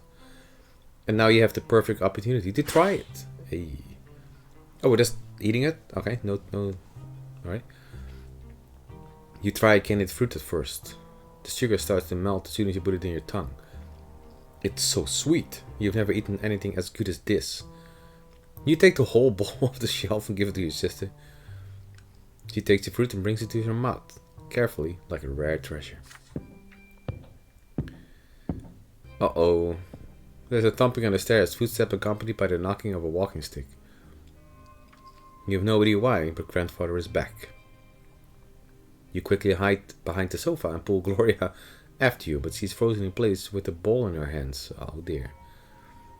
The door opens, Grandfather's menacing figures advances on Gloria. His hand seizes her arm.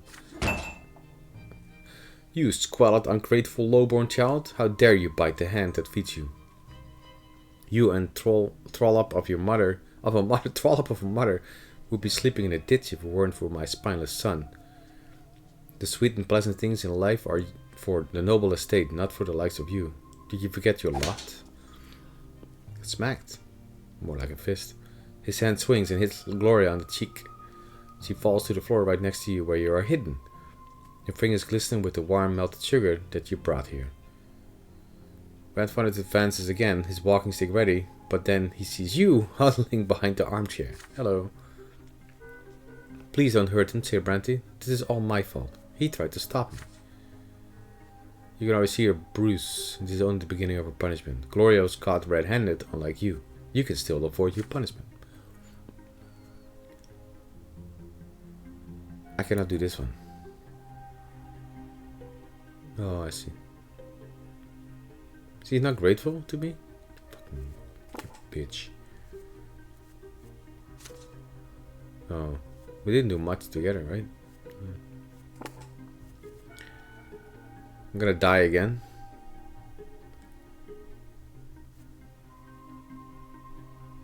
Gloria is not gonna like me, but I will get some willpower. Or if I tell the truth, I will get +1 for him. Why?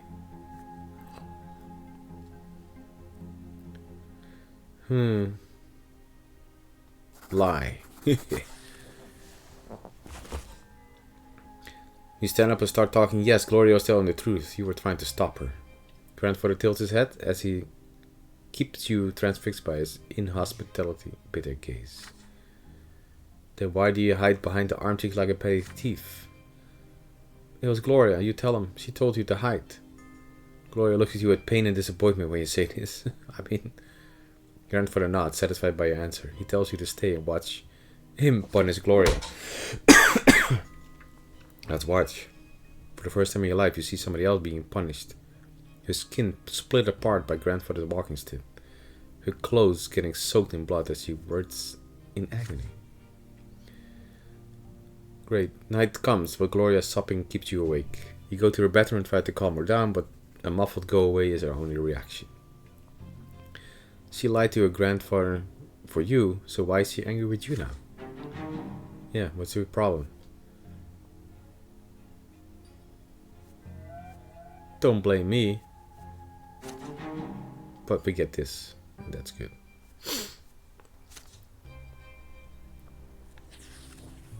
Not my fault. Alright. The sacrament. Father and mother have been focused on Nathan since early morning. Instead of breakfast, you were told to say your prayers, wash your hands and faces, and get dressed in plain white shirts. Today is the day of your sacrament. Mother, I don't want to play in the yard. No playing today. You and Twang are big boys now. It is time for you both to have your first sacrament. No one can live without a lot. I don't want the lot. Be quiet, don't listen. You were born communist, so you must accept the Lomor lot before the twins. When you grow up, you will get a chance to earn a noble lot. Alright. So we're gonna go to carrots. Nathan is hungry. He starts whining. Grandfather is the last to get in the carriage. His eyes are on you and your brother, looking for every fault. Soon the carriage is moving along the streets of Anizote, slowly and solemnly. One more turn and you see the colossal white building marked by two massive pillars. For the first time in your life, you are to enter the Church of the Twin Gods. Hello. You enter the gate and walk under the splendorous dome of the church. The church hall is divided into two halves. They are drastically different from one another. The floor on one side is rough and jagged and covered in dried brown spots, while the floor on the other is made of smooth marble. The commoners kneel on the jagged floor, and the well-dressed nobles and their families sit in pews. Father and grandfather leaves you to sit on one of the nobles' pews. Okay. Mother walks through the rough stone of the commoner's side and gets down on her knees. You see her wince in pain. For the lone-born estate shall suffer in the house of the faith. That's great. The church acolytes surround you and lead you to the altar. Acolytes or acolytes? I think it's acolytes, right? Where you and other children will take your sacrament this day. Oh no. Before you stands a tall priest dressed in black, with a sword in one hand and a hefty whip in another. Is that a priest? Nathan whining grows louder. He dislikes this place. He's scared. You remain quiet, but your stomach roils in an uneasy anticipation. The first child to take the sacrament is a jaunty little boy from a family of nobles. The priest extends the sword before him and acolytes. Yeah, okay. That makes sense. The priest extends the sword before him and recites the sword of his lot. From this day forth, he will fight and rule and pursue the arts. His mind now forever free from the throes of suffering, for he now belongs to the noble lot. The boy proudly touches the flat of the blade with his lips. Nathan is next to receive the sacrament. Oh dear. He suddenly snaps out of his fearful trance and tries to break free, but the acolyte pulls him towards the altar and throws him on the jagged floor on the lowborn side. The sharp edges bite into Nathan's knees as he lands, spraying drops of red around him. That's not nice. I don't wanna. Trying. Why do you want to whip me? What did I do? I don't know. You try to break free and run to Nathan's side. You want to give him courage and protect him, but the acolyte's grip on you is too firm.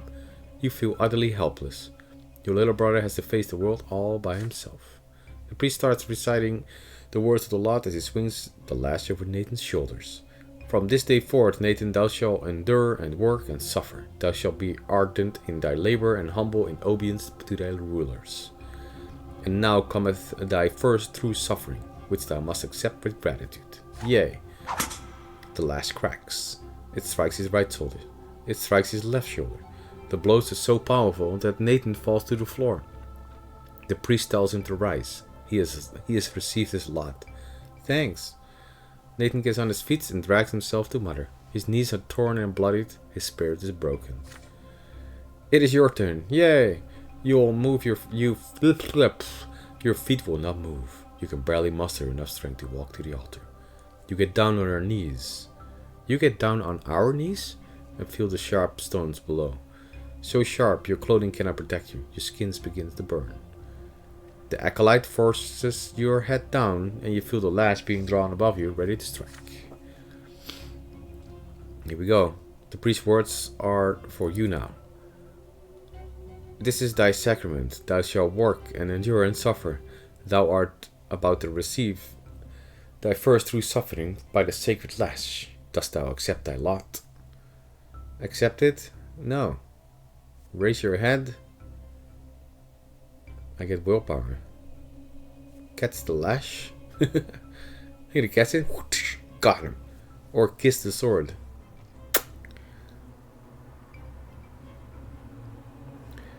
Oh, it's a no. Oh, okay.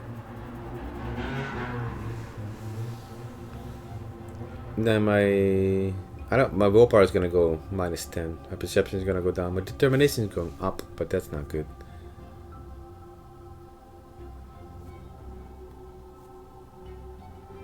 I mean, I can catch it, then I get some more determination. A little less perception, but that's okay.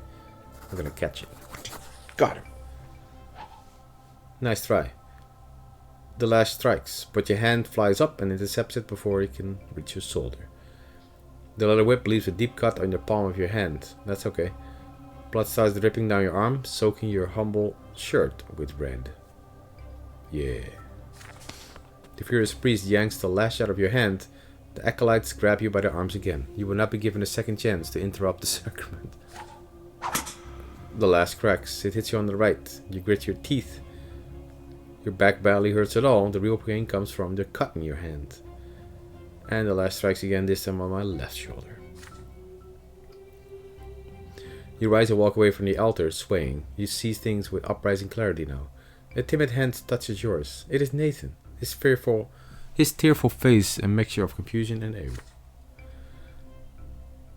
Mother takes your hand and leads you out of the church. Once you're outside, she scolds you for being insubordinate. Grandfather is the last to leave his church. His face is covered in red, angry blotches. There's quiet fury in his voice as he says something to Father, who remains quiet and miserable as you walk to the carriage. I mean, that's good, because this stays the same. This is still inquisitive, but this is gonna get adamant, and I would like that. I want to be a strong boy. You would defy the powerful will that day. There's fear inside of you. You fear that this will might one day destroy you. I don't think so. You have taken your first sacrament and received the commoner's lot. Yeah. That's fine with me. Child's end. The mark left on you by the sacrament takes a long time to heal. Mother says it's a reminder of your lot, suffering and sufferance, pain and patience. Gloria shows you the mark of the lash at her shoulder one day. It will never disappear. You are a commoner now. This is the lot you were born into. I could have kissed the sword, but I didn't want to do that. I will be a commoner and kill everybody. But the Father keeps telling you to study, so you may yet earn a different lot, and become noble of the mantle. You recall the past with his warm sadness. When Stefan still lived with you, or when he wrote to you for a time shortly after you left, now he thinks it beneath him to write to the commoners in his family. Mother didn't lock himself in the bathroom as often, but most importantly, you missed the time before the terrifying figure of your grandfather was constantly looming over you. Yeah. You're older now, and what's more, you're an elder brother now. Yay. You've learned how to care about someone else and how to teach and protect. Now my childhood years are over.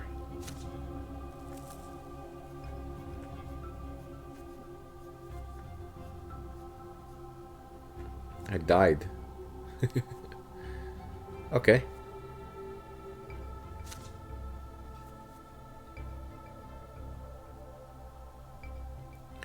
The determination is very good. The perception is fine. My willpower is ready for action. I died once. Cool.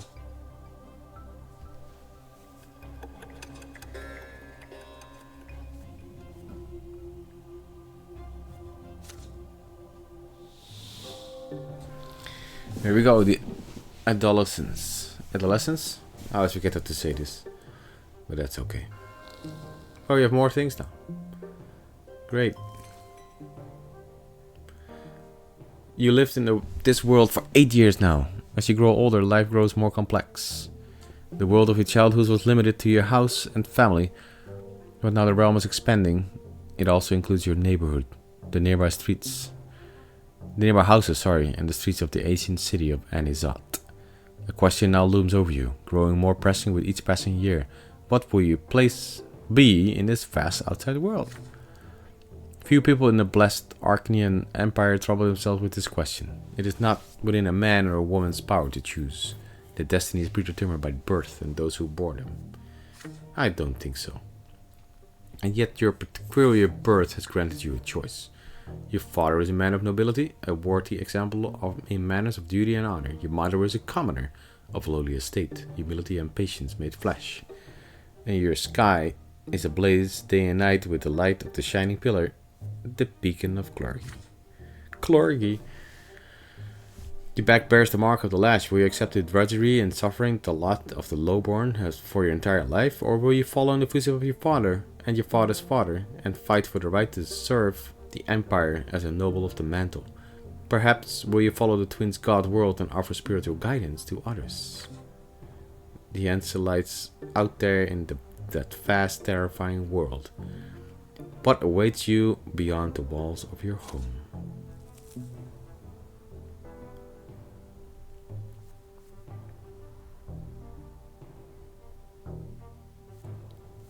Oh, events. Gloria's secret. Stefan's disgrace. Uh-oh. Ingenuity. Nobility. Blood tide. And Nathan's admonition. We also have relations.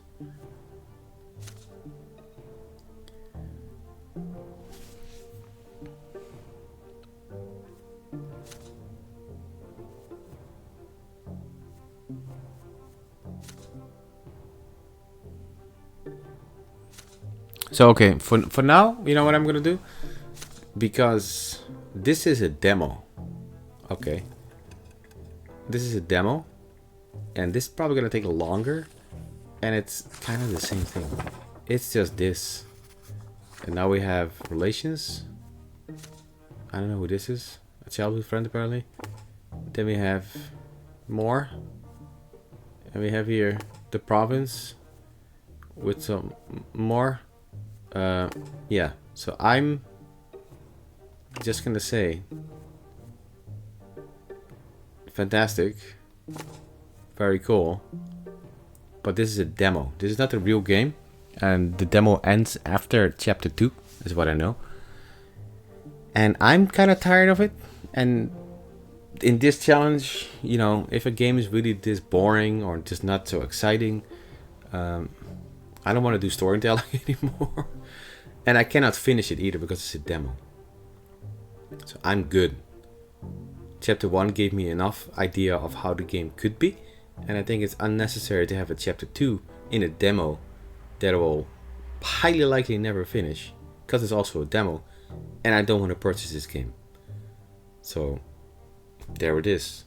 That was the life of and suffering of Sir Brante, trying, and we're gonna stop it right here.